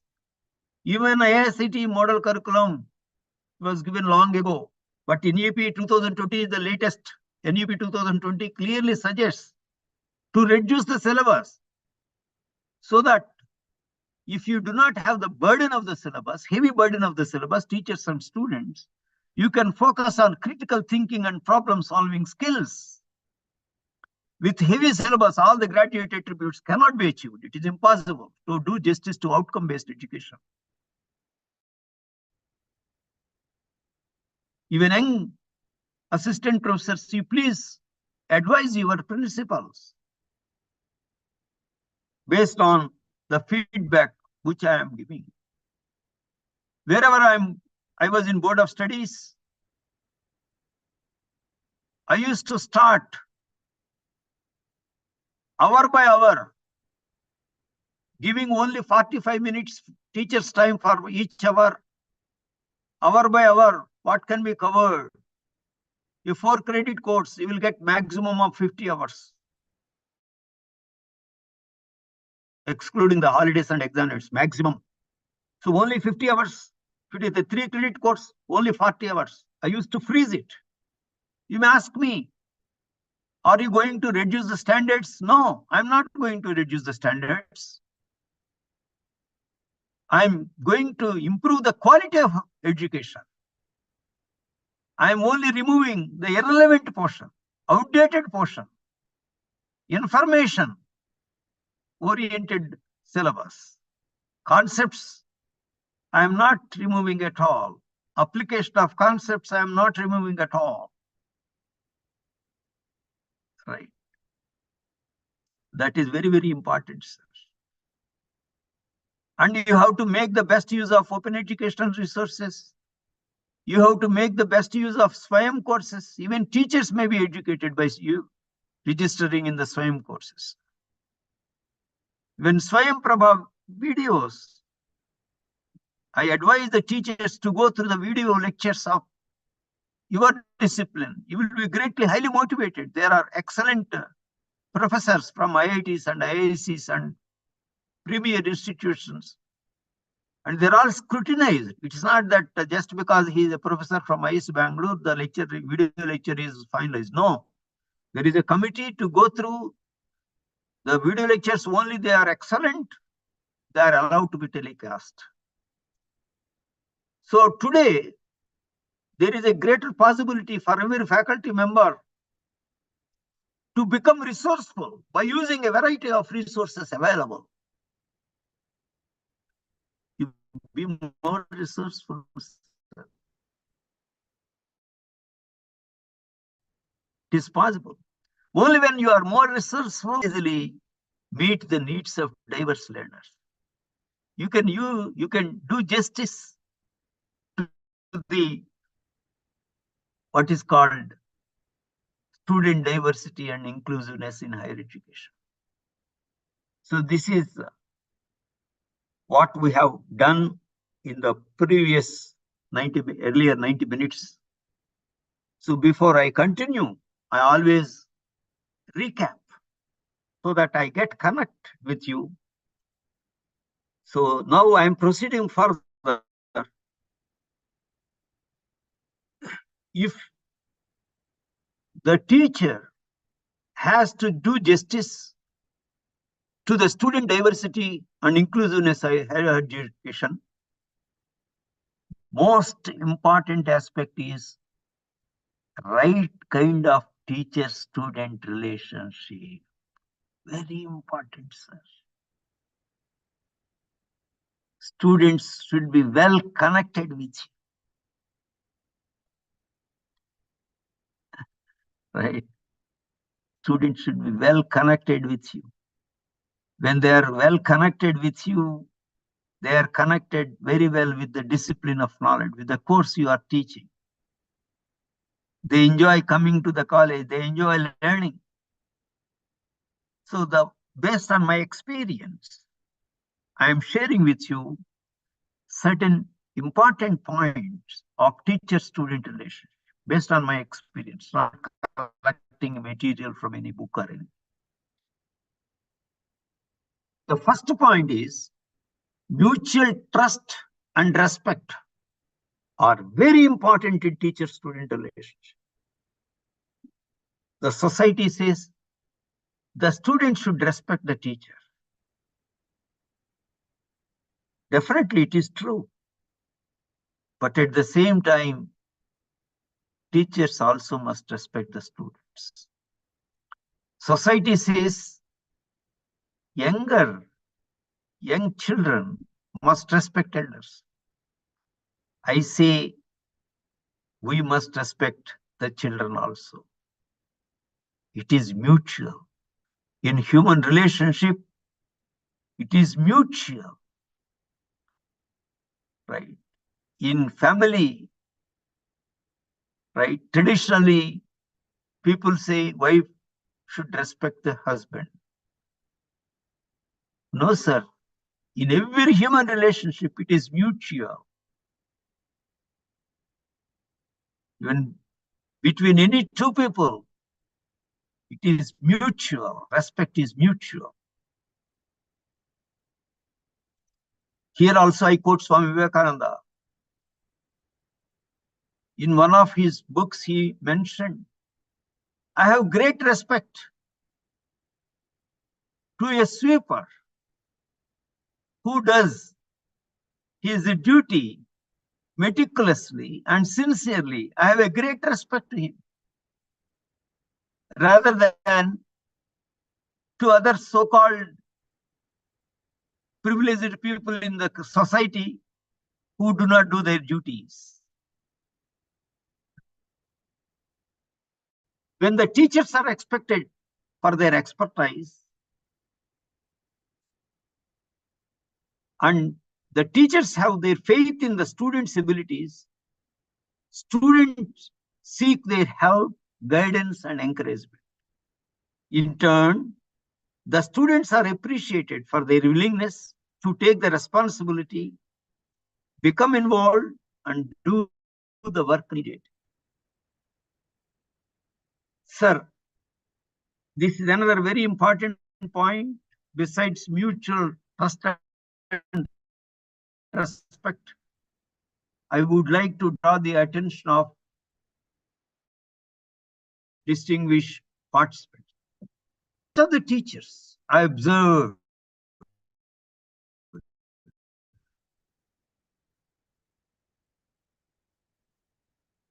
show authority in relation with the students. Students will be under them and do the task assigned to them. Sir, any kind of authority has a negative impact on the relationship with students. Authority breeds fear. Fear destroys the innate abilities of the students, such as creativity, spontaneity, inquisitiveness, questioning attitude, and above all, motivation to learn. Students will not actively participate in the learning process. It is necessary that teachers dispel fear among the students and build a positive relationship with them in the first few classes. We are the facilitators of learning. We may use the phrases like, let us investigate, let us learn together, and appreciate the students for their effort in learning. See, my students in first year undergraduate program, some of them were afraid of the teacher. Very low confidence, especially from rural background, from less privileged communities. So in the first few classes itself, I used to dispel fear. I used to get connected myself with them, pat them for a little effort they do in the classwork and in the homework. And very soon, they will have a feeling that we don't have to be afraid of this teacher. This teacher is different. And very soon they will have a feeling, if we have any problem, we can tell this teacher outside the classroom. He will solve our problems, whatever they may be. He will clear our doubts, even outside the classroom. That kind of connectedness is very important in the first few classes itself. Building positive teacher-student relationship. Assist the students as instructor, facilitator, guide, and mentor. Encourage students, understand the students and their needs. Foster learning that is relevant to the learner's needs. Pay special attention to the students with special needs and differently abled students. Give importance to continuum of increasing student responsibility in decision making. Teachers have to transfer control and students have to take greater responsibility. Very important, sir. Students must be more accountable and more responsible, sir. In outcome-based education, in choice-based credit system, do you know what is the meaning of one credit? The real meaning of one credit is that 1 contact hour and 2 hours equivalent to that 2 hours work done by the student either in the library or in reading room or in the room at home or any other learning space. That is the real meaning of credit. But in Indian context, I have been advising at least for 1 contact hour, let there be 1 hour done by the student outside the classroom in the form of solving the home assignment. Therefore, there should be every 1 week, 3 or 4 contact hours you have. So there should be 1 home assignment. I have been advising, if you have 4 hours, 4 credits course, let there be 3 contact hours. You reduce the syllabus accordingly and let there be 1 hour tutorial. In the tutorial, you can address the concerns of slow learners. You can address the concerns of differently abled students. You can also do justice to the fast learners by giving them very challenging problems. Tutorial hour, 1 hour tutorial hour is necessary. It is compulsory if you want to do really the justice to student diversity and inclusive education. And giving assignment, 1 assignment every week, which the students need 3 hours minimum to answer the questions. When you give the assignment also, make it A, Part B, Part C. The difficulty level is gradually increased. The complexity level is gradually increased. Level A, very simple.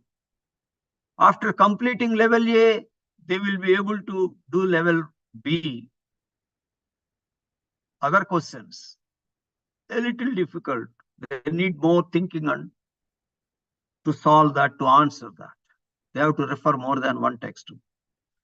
Then Part C, complexity level is still higher. Again, in part C, let there be at least 10% in part C. Very high difficulty, challenging to the fast learners.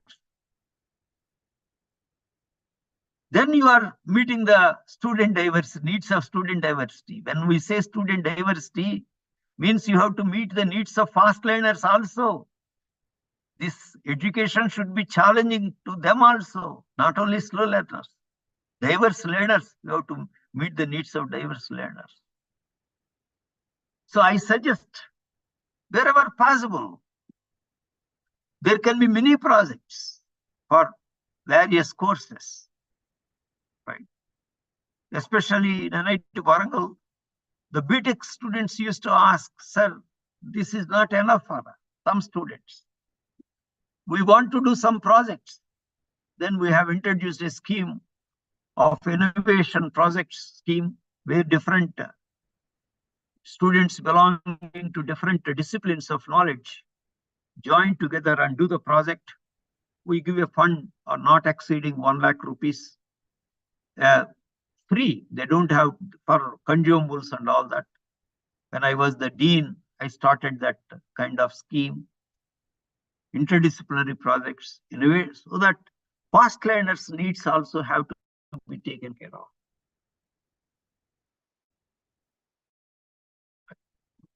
Here I quote H.G. Ginot, a great teacher. Responsibility is fostered by allowing students a voice and a choice. That is missing here. I mean, that's not visible to you. A voice and a choice wherever indicated. A choice in all the matters that affect them. Right. Students must be made more and more responsible and accountable for their learning. That is very important, sir.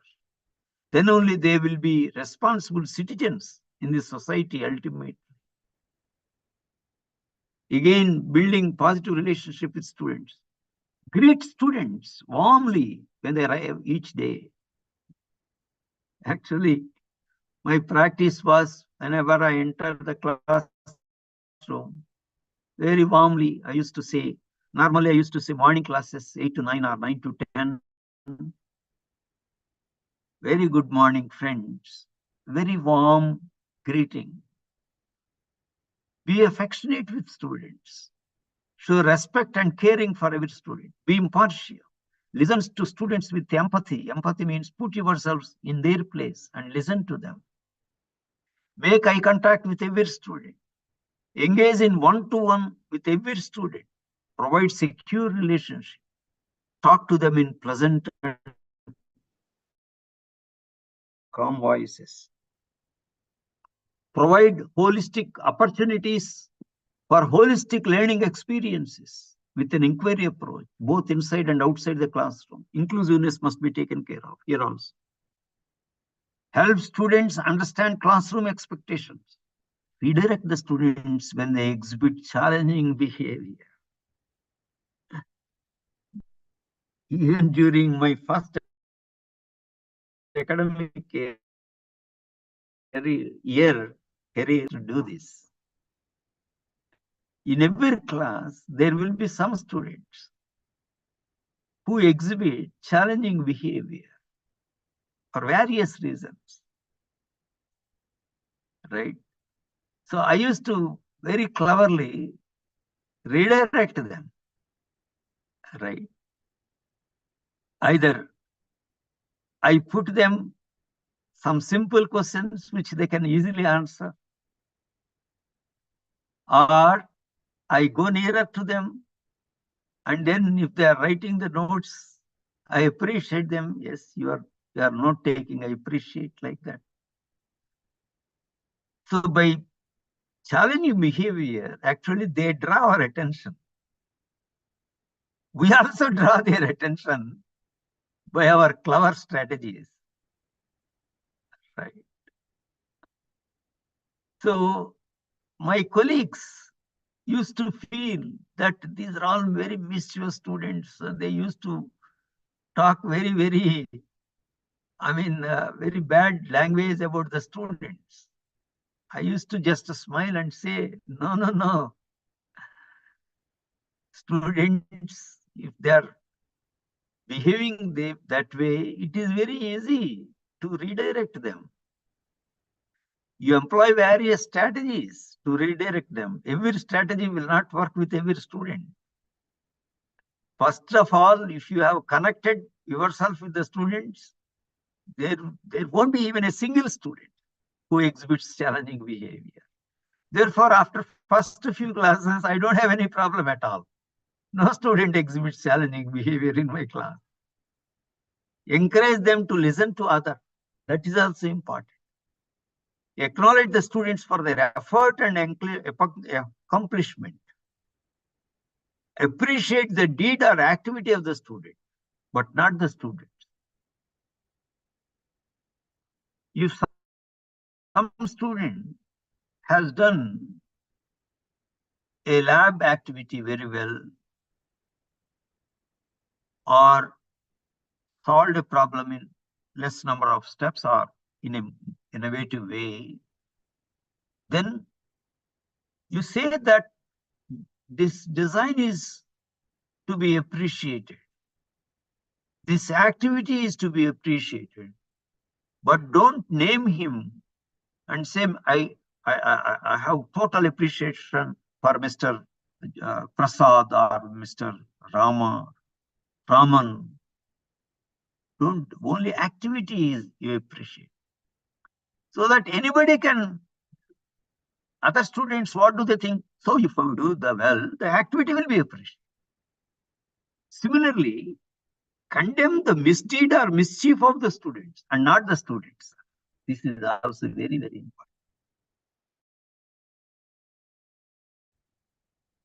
Very important.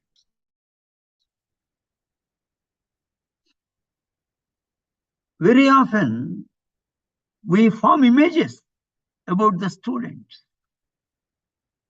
If some students did some mischief, something wrong in some other class also, we listen about it and form a negative image about it. That is wrong, sir. Please do not form images. Right? Only you condemn the deed or activity, but not condemn the students. You correct them. They can be corrected. If students cannot be corrected, who else in the society can be corrected, sir? If the student says they can be corrected very easily. This has been my experience. I have corrected so many students, not one, so many examples.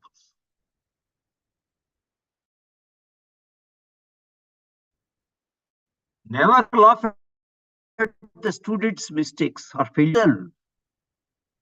Don't preach them. Have a dialogue. Let them see that they have done a mistake. Let them have an opportunity to correct the mistake by themselves.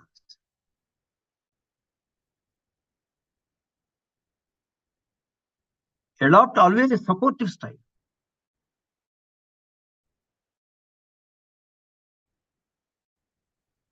It supports autonomy, increase the student interest, enjoy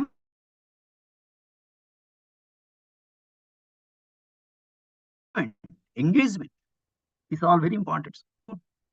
Listening, giving hints and encouragement, being responsive to students' questions, empathy for students, nurturing students' self-worth,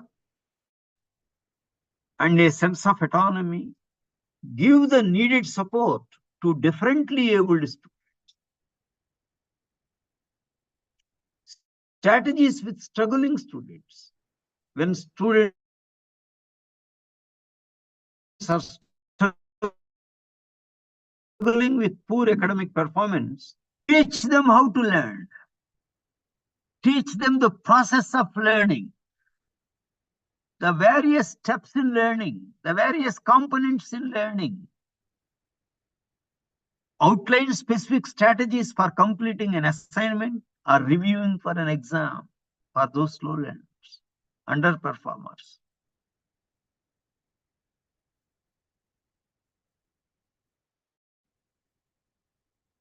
Scaffolding is a technique. It is one instructional strategy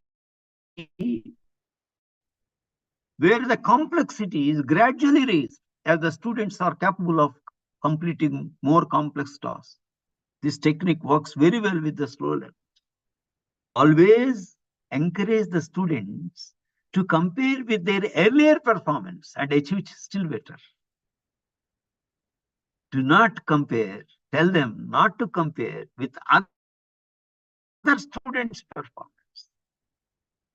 Tell them often that they should not compare with others at all. Each student is unique. Each student has his or her own potential. What is important is to realize his or her own potential. That is important. That is good enough.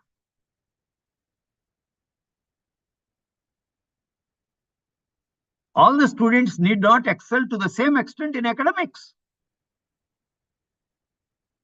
You realize your potential in academics. That student has strength somewhere else.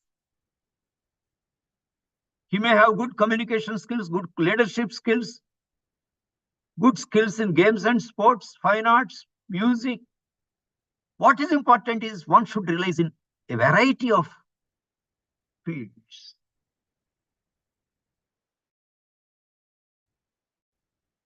In a variety of activities. That is important. Sir, many students have potential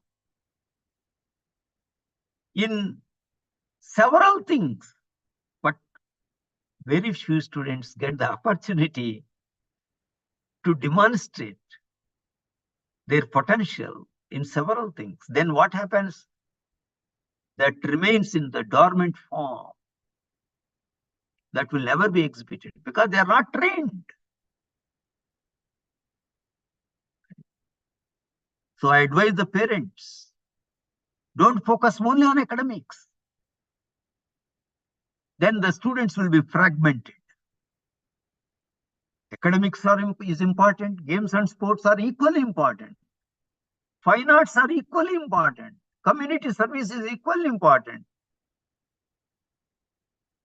Only then they become holistic individuals and contribute to the society. Only academics, fragmented. Right. So scaffolding as a technique is very, very important, sir. However, teachers should not be, can be seen in a quotation by H.D. Ginott, a great teacher. I'm reading this quotation, sir. Please listen to it with total attention. Blaming and shaming, preaching and moralizing, ordering and bossing, admonishing and accusing, ridiculing and belittling, threatening and bribing, diagnosing and progressing. These techniques brutalize, vulgarize, and dehumanize the students. Dear friends, I advise all of you not to use any of these techniques. Then you may tell me, is moralizing not correct? Don't preach, sir. Be a model. Be a model of the models. That will have great impact on the students. When they see you as a human being of very high morals, high values, high ethics, then that will have an impact. If you teach morals, but if you are otherwise, it will have a negative impact on the students. I don't believe in preaching. I only believe in being models by ourselves. Empathetic relationship with students and effective communication with them are very important attributes of a teacher and have a high impact on the effective domain of learning of the students. Please remember these two things. Empathetic relationship. Empathetic relationship means we put ourselves in the student's viewpoint and try to understand them. That is empathetic relationship. And effective communication. For effective communication, we should have mastery of subject knowledge or any knowledge, mastery of knowledge. We should have clarity of thought, the communication skill, excellent communication skill, right? So all these make effective communication. So I shall now quote Carl Rogers. Man's inability to communicate is a result of his failure to listen effectively. Carl Rogers. Another quotation by same Carl Rogers. We think we listen, but very rarely do we listen with empathy, with real understanding, true empathy. Yet listening of this very special kind is one of the most potent forces for change that I know. Carl Rogers. Now, so far we have discussed the salient aspects of teacher-student relationship. Right.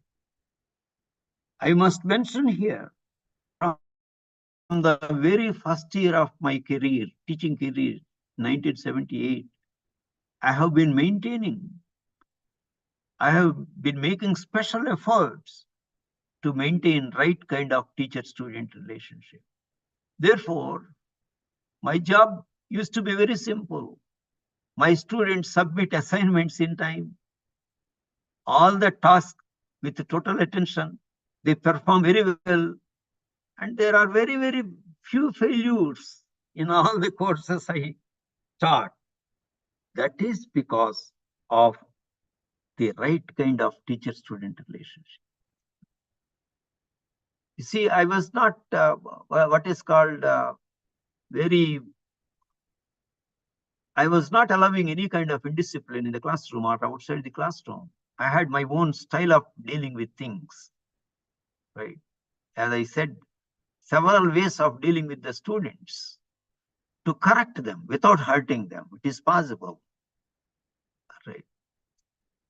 When they think that you are correct for their interest, for their welfare, you are advising them, then they won't get hurt. When they think that you are trying to deliberately hurt them, they get hurt. So guidance, counseling, and mentoring of students by teachers is necessary in all the institutions of higher education to deal with student diversity and inclusiveness in higher education. It must be an integral component of all the colleges, not only on paper, but in true spirit, sir. In true spirit. Without this, you cannot meet the needs of diverse learners. You cannot do justice to meet the inclusiveness in higher education, sir. So when you say guidance, there are two kinds of guidance. One is academic guidance.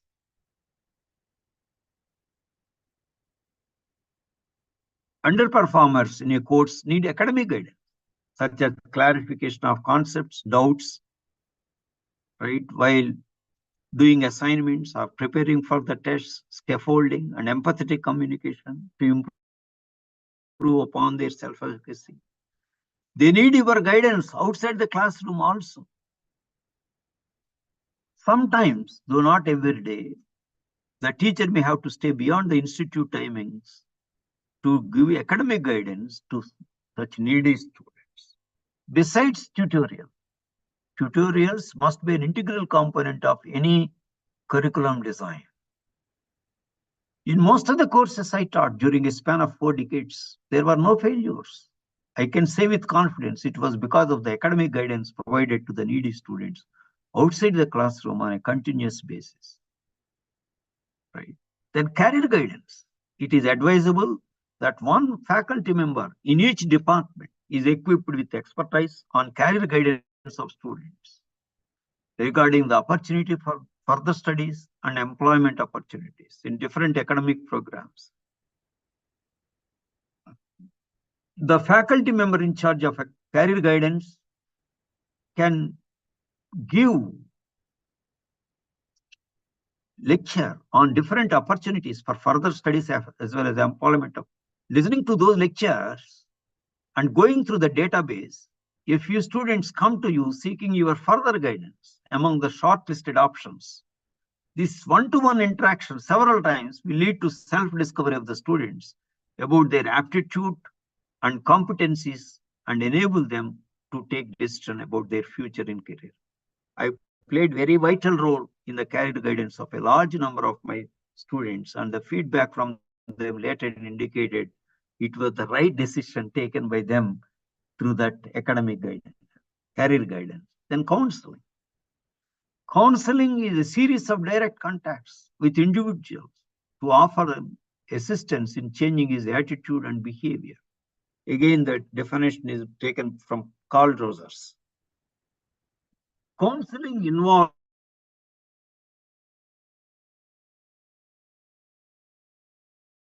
two individuals, one seeking help and of mutual respect and trust.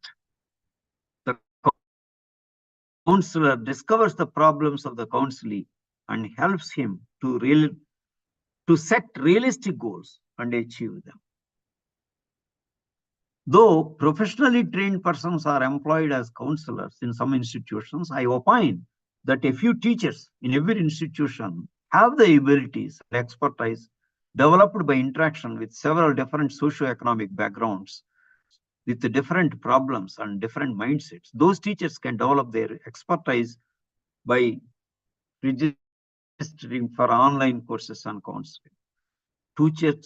Teachers who are empathetic by nature and have developed expertise on counseling can function as counselors for a large majority of students' counseling. Students will be greatly benefited by teacher counselors, not the counselors professionally without being teachers. Then my role as a counselor, I also times the students knocked at my doors when I was at home explaining their problems. All those students did very well after coming out of the problems, which are the perceived problems, not real problems. In all the counseling sessions, I understood that most of us need counseling, right? Most of us need somebody to listen to us and give us with realistic advice by putting themselves in our place. Even young faculty need counseling sometimes by the senior faculty. Counseling is very important. Mentoring relationship is a close, individualized relationship that develops over a time between a student and a faculty that includes both caring and guidance.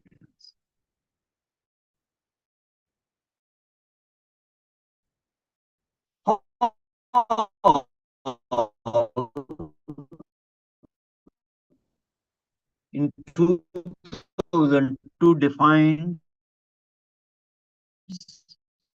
mentoring as an individual relationship focused on developing capacity by transmitting knowledge, organizational culture, wisdom, and experience. These four are the mentoring components. What are they?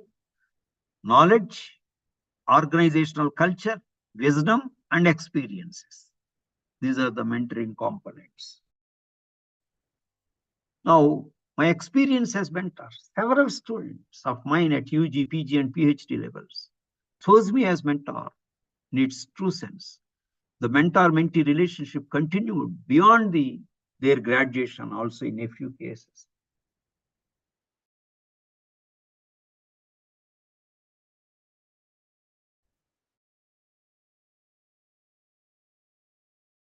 During our interaction, so many times, all the 4 mentoring components, namely knowledge, career guidance, counseling, and mentoring of the students must be given weightage for the accreditation of the institutions. Mentoring system in institutions of higher education. I have given a few guidelines here. The number of mentees assigned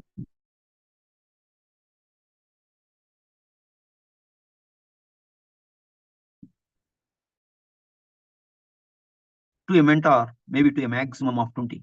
The mentor may be one of their mentors if the student wishes. When the students join an academic program, the department will of the particular program will assign a group of 20. From second year onwards, the choice of the student may also be taken into consideration while assigning mentor. In case of BTech programs, it is preferable that during the first year, the teachers of the student may be assigned as mentor. From second year onwards, one of the teachers of the students of the discipline may be assigned as mentor. The frequency of meeting of mentor and mentees may be once in a fortnight. The dates and time may be scheduled without any prejudice to the academic schedule. Generally, I have been suggesting all the colleges and universities to leave one slot, either Wednesday afternoon, maybe almost it is the middle of the week, or Thursday afternoon. You leave the slot without any curriculum, academics, without any academics. That slot you can use for mentor-mentee relationship, or for expert lectures from outside, or for student seminars. For some activity, you can use that slot. That's a good practice. Right? The differently able students can be part of different groups. Right? The only then inclusiveness system should not be segregated. It's a good practice to provide a slot for mentors. I have already explained. The outcome of the interaction of the meetings may be recorded in the form of a report in a template designed by the institute for the purpose. The problems faced by the mentees may be immediately brought to the notice of the concerned and addressed appropriately. The report may be included in the report of the meeting, action taken. The record containing the discussions and outcome of the mentor-mentee meetings and addressal of their issues forms the documentary evidence for the weightage by NB. And so many issues used to come in my meeting with my mentees. Immediately, I used to take it to the notice of the director and address the problem immediately. One interesting thing I share with you. In one of the meetings with mentees, they told me, sir, in one class, there are 8 sections. The course is object-oriented programming. The teacher teaches only in one class, sir, the experienced teacher. In all other classes, so through mics and then through the same slides are shown, displayed. So we listen simply as passive listeners. Some young faculty will be standing there on the dais. They will not be able to answer our questions. It is only one-way traffic. And without interaction, how can we understand, sir? How can our questions be addressed, sir? So immediately I brought it to the notice of the director the next day itself. This is not correct practice, right? So maybe in conferences, international conferences, some lectures may be given like that, one-way traffic, but it should be active participation of the students. So that practice may be immediately stopped. So that practice was immediately stopped. Like that, several things. I used to directly talk to the teachers also, personally, very politely. This is the problem the students are expressing in your class. So these are the various strategies. As an experienced teacher, I am suggesting to you. So therefore, they used to listen to that, and then very often they used to correct. किसी भी चीज I've को done the संभाल के नहीं रहते थे। senior conclusion. If a teacher is able to provide a congenial learning environment with an inquiry approach and nurtures his or her students to with all existence, that gives meaning and fulfillment to the life of the teacher. Only such teachers can do justice in meeting the challenges of student diversity and inclusiveness in higher education. My tributes to all such great teachers. I wish that all of you in course of time become such great teachers, and there is only a beginning to learn and there is no end to learn. We learn continuously and orient, reorient, reorient continuously to meet the needs of diversity, needs and challenges of student diversity and inclusive education. Thank you very much.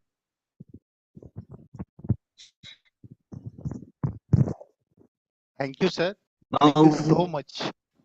question answer session. Yes, sir. Thank you so much for a wonderful and insightful session on the student diversity. As you have very large experience in this field, sir, and you have really share your experiences in this session, sir. Thank you so much for that.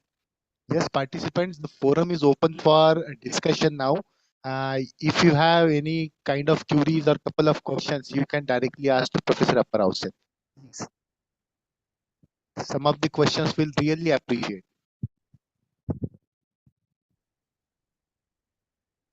Any question, you can ask me any question. Sir, Not one only of the on this session, any session, any section. There are eight themes in the what is called in the whole program. You can ask me any question. Sir, one of the questions from YouTube. Can we take, sir? Distinguished participant. Sir, Yeah. One of the questions from YouTube. I will read that, sir. Question. They are asking regarding that. How can we achieve the gross enrollment ratio with regards to tribal area, because the government is now promoting the digital and online education in this in this scenario. How can our gross enrollment ratio would be high up to 50%? Yeah, it's a very good question. Actually, when you compare to gross enrollment ratio at the time of independence, it was less than 1. So now we have gross enrollment ratio reasonably high, around 27 to 28% now. Even among SCs and STs also, students also, the gross enrollment ratio is significantly increased. Actually, I used to give lecture on that also. So the data immediately I'm not able to recollect, but in Tamil Nadu, the highest gross enrollment ratio for SCs and SCs. Sir, here, digital and online classes can be only supplementing. They can never be a substitute for teacher. So any government policy should see that the students attend classes. Sir, there are lot many social skills that the students should need. There is socialization, sir. when they come to the college, right? That is very important. It is not sitting home and then acquiring knowledge. It is fragmented human being. So when the students go to the college, even fortunately, even tribal universities are established. Even in Orissa, there is one famous tribal university. It's a private university, in fact, tribal university, wherein education is almost free, right? Philanthropic contributions make it. It's a huge university. So it is a model tribal university wherein knowledge, skills, and employment skills, and then games, sports, all activities are there for the realization of the students to their full potential. That's a model tribal university, and that should be emulated by the government also to see that the students go to the classes. Online classes, digital education can only supplement, right? So they should never replace the actual going to the college. So if the students' policy is there, and many more tribal universities are being established in Andhra Pradesh. One new tribal university has already come. In other states also, in Madhya Pradesh, there is a very famous university in Madhya Pradesh, also in excellent area. Right now, in some of the states, I see there are statistics that the students from ST community, they compete with open students for the merit list also. They find in the merit list also. Now, the gaps between different communities are slowly getting reduced, So they should be further reduced if we really meet the student needs of student diversity and inclusive education. They should be further reduced. So when the gaps in quality of higher education are reduced, automatically that will bring in tremendous change in the society. Classification by the economics, classification by other means, that gap will be reduced. So higher education is a great tool in the hands of the students. So parents, society, philanthropists have to encourage much more greater enrollment by the way of, even now there are scholarships, but that scholarship amounts are not sufficient for them to really go and stay in the hostel and study. But more encouragement for philanthropists by the way of funds from corporate social responsibility, especially for tribal children. Even now, there are some tribes who are in remote areas. They do not have access even to school education. To start with, many schools have to be started by these corporates. The governments can do are doing something, but that is not good enough to improve upon the gross enrollment ratio. First, it should be improved in the school education. So then automatically ratio in higher education. So 2 or 3 states are models. Even Telangana, it is definitely having better gross enrollment ratio as far as tribal students are concerned, right? So among the tribal students, they have some unique skills. So we should always work upon the strengths of the individuals. The colleges and universities should work upon the strengths of the individuals while maintaining the academic standards. Academics is not the only thing, sir, right? Other skills also will get them gainful employment. Okay. So this is the answer to the question, very, very valuable question on gross enrollment ratio. So, but 50% gross enrollment ratio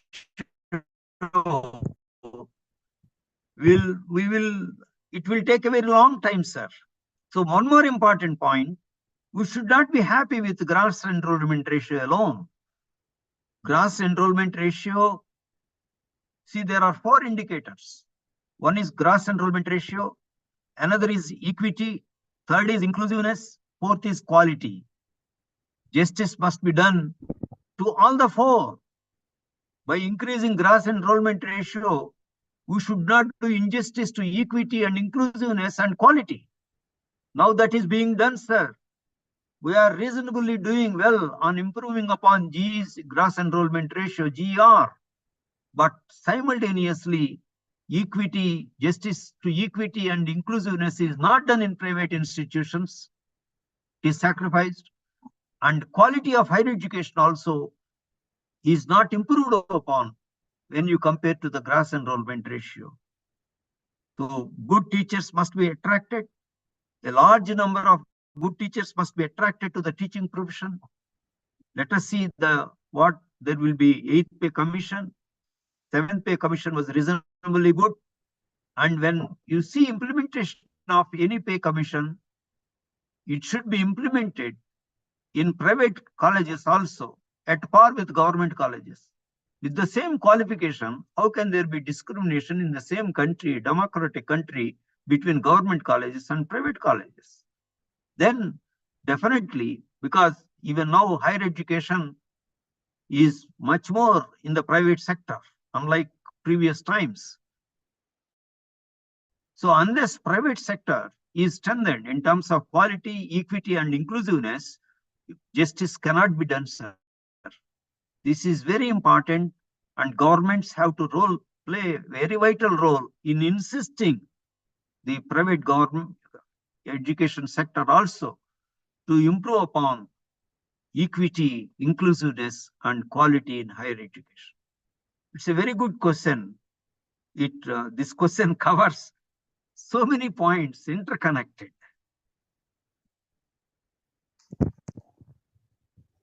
Thank you so much, sir. Thank you so much. Further, any questions, sir? Yes, participants, is there any questions? Sir, good evening, sir. You can be, because 30 minutes I deliberately put for question answer session out of 3 hours because your questions are valuable to me. Dr. Prashant Katule, sir, your voice is very little bit low. Please speak loudly if possible. Yes. Yes. Sir, मैं arts के student के प्रशांत कटोले. हाँ, yes sir. मैं महाराष्ट्र, हमारे यहाँ पे sir problem ये है कि आर्ट्स के स्टूडेंट के बारे में मैं बात कर रहा हूँ, खास करके आर्ट्स है वो कॉलेज में प्रेजेंट ही नहीं रहते सर, उनकी प्रेजेंट ही बहुत कम है. तो हमें ये जो नेक्स्ट जो है में बड़ी दिक्कत है. और ये लगभग आर्ट्स जो प्रेजेंटी का इशू है लगभग सभी जगह पे एक जैसा ही है. तो आपने जो बताया जो ये जो मॉडर्न टूल्स वगैरह जो सब, तो ये इंजीनियरिंग, मेडिकल और इन स्टूडेंट के लिए ये काफी अच्छे हैं, लेकिन आर्ट्स के स्टूडेंट के लिए बड़ी दिक्कत जाती है सर. तो इसके बारे में आपका क्या कहना है जरा? I will answer your question. It's a very good question. Very relevant question you have asked, sir. Actually, even the arts students, even in BA or MA, 2 major subjects and with other course.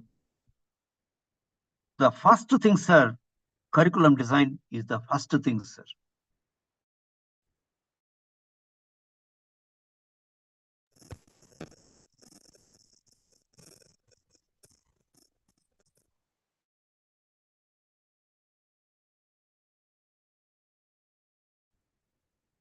In the curriculum design, there should be as per UGC guideline, to include those courses while revising the curriculum. That is the first point you have to address. Even arts courses can be made definitely very much employable. There is absolutely no doubt about it. No doubt about it. Once you have revised the curriculum, then what has to be done is you have 15 days induction training program in colleges.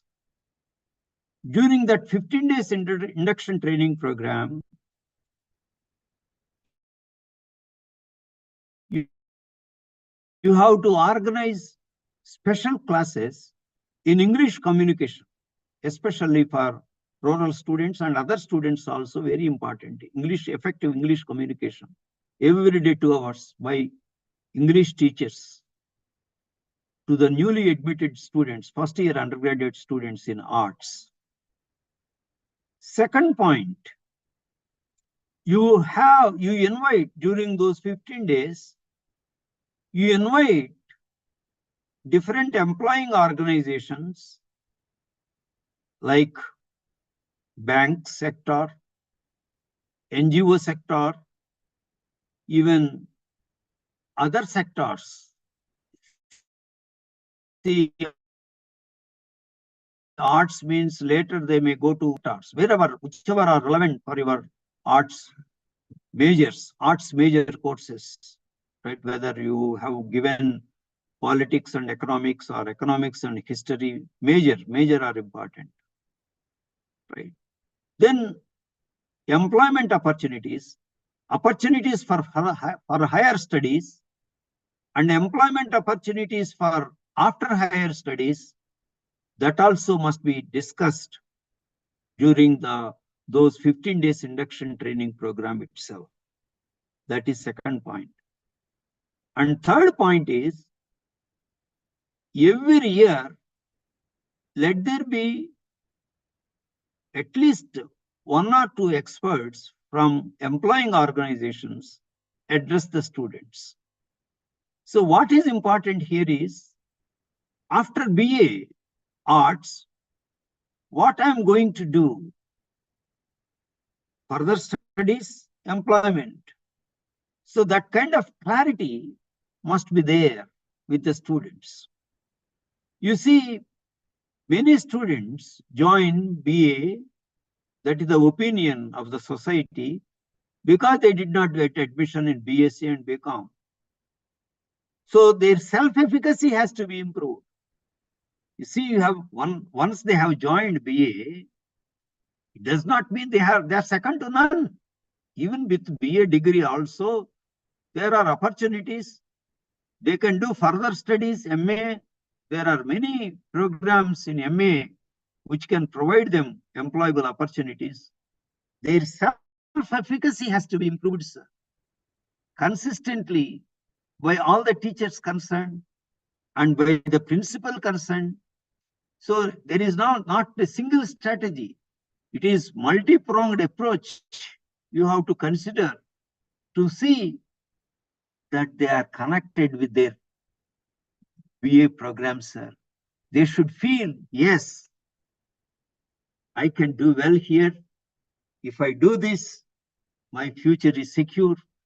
I can go for further studies like that. And when you revise the curriculum also, you involve skill component. Let all the students be trained in computer skills. Let all the students, right? That is very, very important. And today, even in arts programs also, arts courses also, you have free and open education tools and softwares. They are available. You can search for, right? So they are available. So if you teach, for example, R programming is available, is useful even for social sciences, for statistical analysis. So if they learn R programming, definitely they will, if they have an expertise in that, definitely they can get a reasonably good job. And here also, you may have a question here, how R programming can be taught by a faculty from arts faculty? Not necessary. That can be taught from other faculty. You see, a college will be a multidisciplinary college. Today, most of the colleges have BA, one discipline, computer science, BSc, one discipline, one major computer science you have. So let computer science faculty teach. Let the curriculum be the multidisciplinary curriculum, right? So let the curriculum be interdisciplinary curriculum, HA group, right? So the participants, some of the participants belong to law. So we were discussing their curricula. They had environmental law in their program, an interdisciplinary course between environmental studies and law, sociology of law, an interdisciplinary course between sociology and law. So a lot has to be done in revising the curriculum towards multidisciplinary curriculum, skill-based curriculum, value-added courses-based curriculum, ability enhancement course curriculum, improving upon their communication skills-based curriculum. So the art students should be able to go at par with any other student, provided their self-efficacy is improved, their intrinsic motivation is improved. Definitely they can do well, sir. So multi-pronged approach is necessary to start with.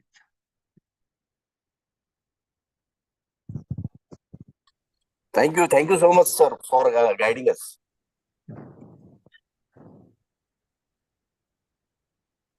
Is there any another question from the participants?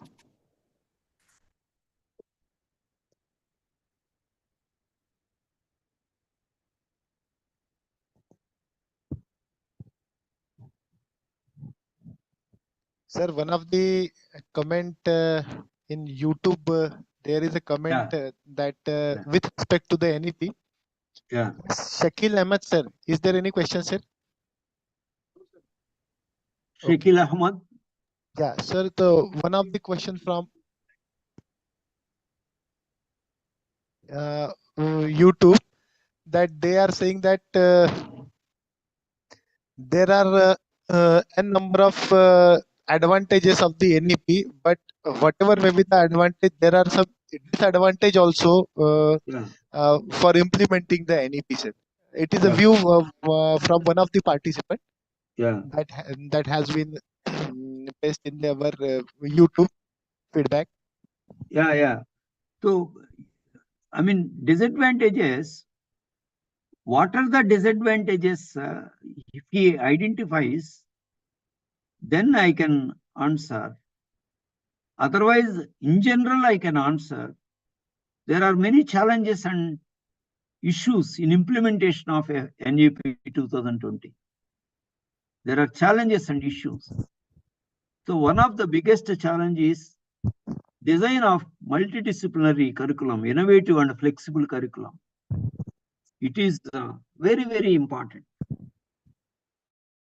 And then attracting the best teachers,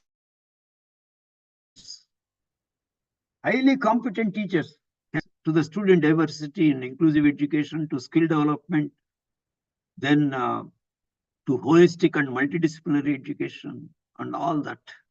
Okay, value-based education and all that. And another challenge is the teacher-student ratio, faculty-student ratio must be 15:1 or better. 15:1 or better. Better means 10:1 or 12:1, like that. So here there is a discrimination. In IIT, it is 10:1. Central universities, it is colleges, it is 15:1. But many private colleges and universities, it is allowed up to 25:1. It should not be allowed like that. That referring to the limitation. Then, with reference to equity and inclusiveness, it must be applicable for private colleges also. So that is not explicitly mentioned, is linked with both. It is in a concurrent subject. So states have to have their say also. So this NEP 2020 in total can be implemented in central universities, but in states, some states have not yet implemented, right? Because of that. Even multiple entry and exit system, it's a good reform, but it must be judicially used by the students. Judicially used by the students. And NEP 2020 says multidisciplinary universities. Multidisciplinary education, multidisciplinary universities. That means even NITs and IITs. Yeah, exactly. Dr. Atul Jathe has put a very important point.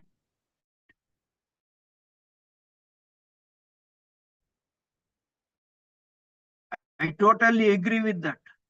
Government is spending very little percent on education.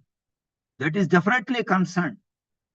Then how can NEP 2020 be implemented in true spirit if the government is not spending the required percentage in the budget? It's a very important point, sir. This is the challenge in implementation. There may be a document, but one has to see that is implemented.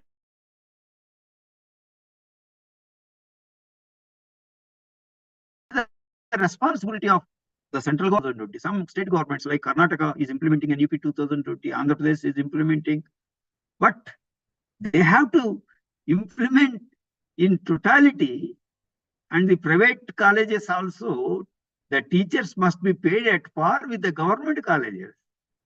How can there be discrimination when the qualification is the same and their function is the same? How can there be discrimination?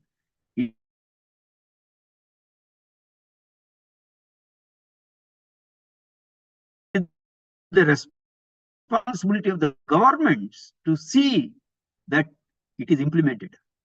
Your talking, how many IITs, NITs, and single disciplinary universities like Home Science University, Language University, how many are ready to implement multidisciplinary education? That also requires a lot of commitment on the part of the government to see that they are all transformed into multidisciplinary educational institutions. It is possible. It is possible. For example, how it is possible? You see, today there is emergence of interdisciplinary courses, interdisciplinary academic programs. For example, you may have linguistics. You have today computational linguistics already emerged. You have computational natural sciences, bioinformatics, like interdisciplinary academic programs. So even home science universities can have interdisciplinary programs related to other linking, wherever linkages are possible, right? Even IITs must start programs like industrial psychology, even English communication, English, such that, you see, way back several hundreds of years ago, the ancient universities like Nalanda and Takshashila implemented multidisciplinary education. Only when you implement multidisciplinary education, there will be interaction between students of different disciplines, between teachers of different disciplines. Then it becomes much more broad-based. The barriers will be broken. Barriers, then they will be able to see the knowledge as whole. So multidisciplinary universities are welcome. But in reality, they are not progressing so fast in making the universities multidisciplinary. There is role of central government and state governments. And as rightly pointed out, it is very important, sir. In your budget, the government budget, how much percentage you have for elementary education, how much percentage you have higher education, how much percentage you have in totality for education, unless that is taken care of. So this NEP 2020 or any academic reform remains only on paper, but not in true implementation. For its true implementation, there should be again multi-pronged approach from several sides with total spirit. Justice has to be done. Otherwise, it will be only on paper. That distinguished participant has put the point very rightly. Government budget is very less on education when compared to other countries.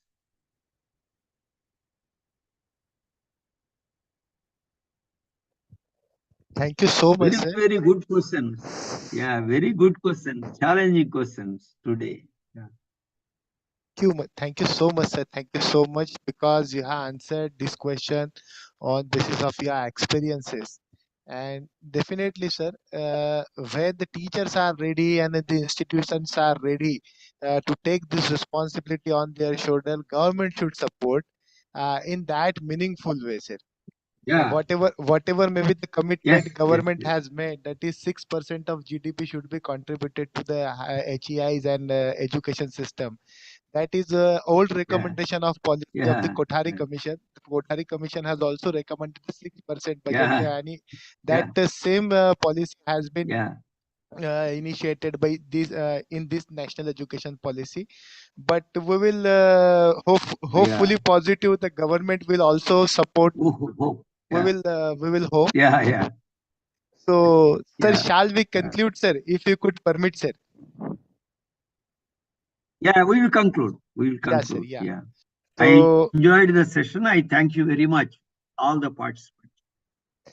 so I here to extend my sincere gratitude and sincere gratitude to Professor B.V. Apparao, sir, for being with us and enlighten us on a very complex topic in a very simplest way. Sir, you have given a clear-cut roadmap to how to implement this policy step by step, and how to inclusiveness and how to make the inclusiveness in our teaching learning process, and in our research process, and in our HEI process.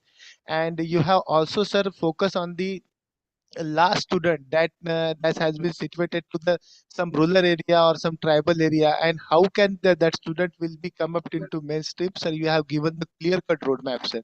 So on behalf of the Malvi Mission Teacher Training Center, Sant Gadge Baba, Amravati City, I extend my sincere thanks to Professor B.V. Apparao, sir, for being with us, inspire us, motivate us for taking up these challenges on our shoulder. And sir, you have spare your valuable time in spite of your busy schedule. So we are really appreciate that, sir. And in spite of morning session you have conducted, sir, the evening session. So for that we are really wonderful, sir. That's And okay. really, sir. That's So okay. thank you so much, sir. Thank you so much. And with the consent of Professor Apparao, sir, I would like to declare that this session will be over here. Thank you, participants, you. and thank you so much, sir. Thank you. Okay, so participants, we will meet tomorrow with our tomorrow session 4 to 7 p.m. Thank you everyone. There will be dear participants, there will be a session on tomorrow on the research and development. I will share the link accordingly. Thank you everyone. Thank you. Thank you, sir. Thank you. Thank you, sir. Thank you, sir.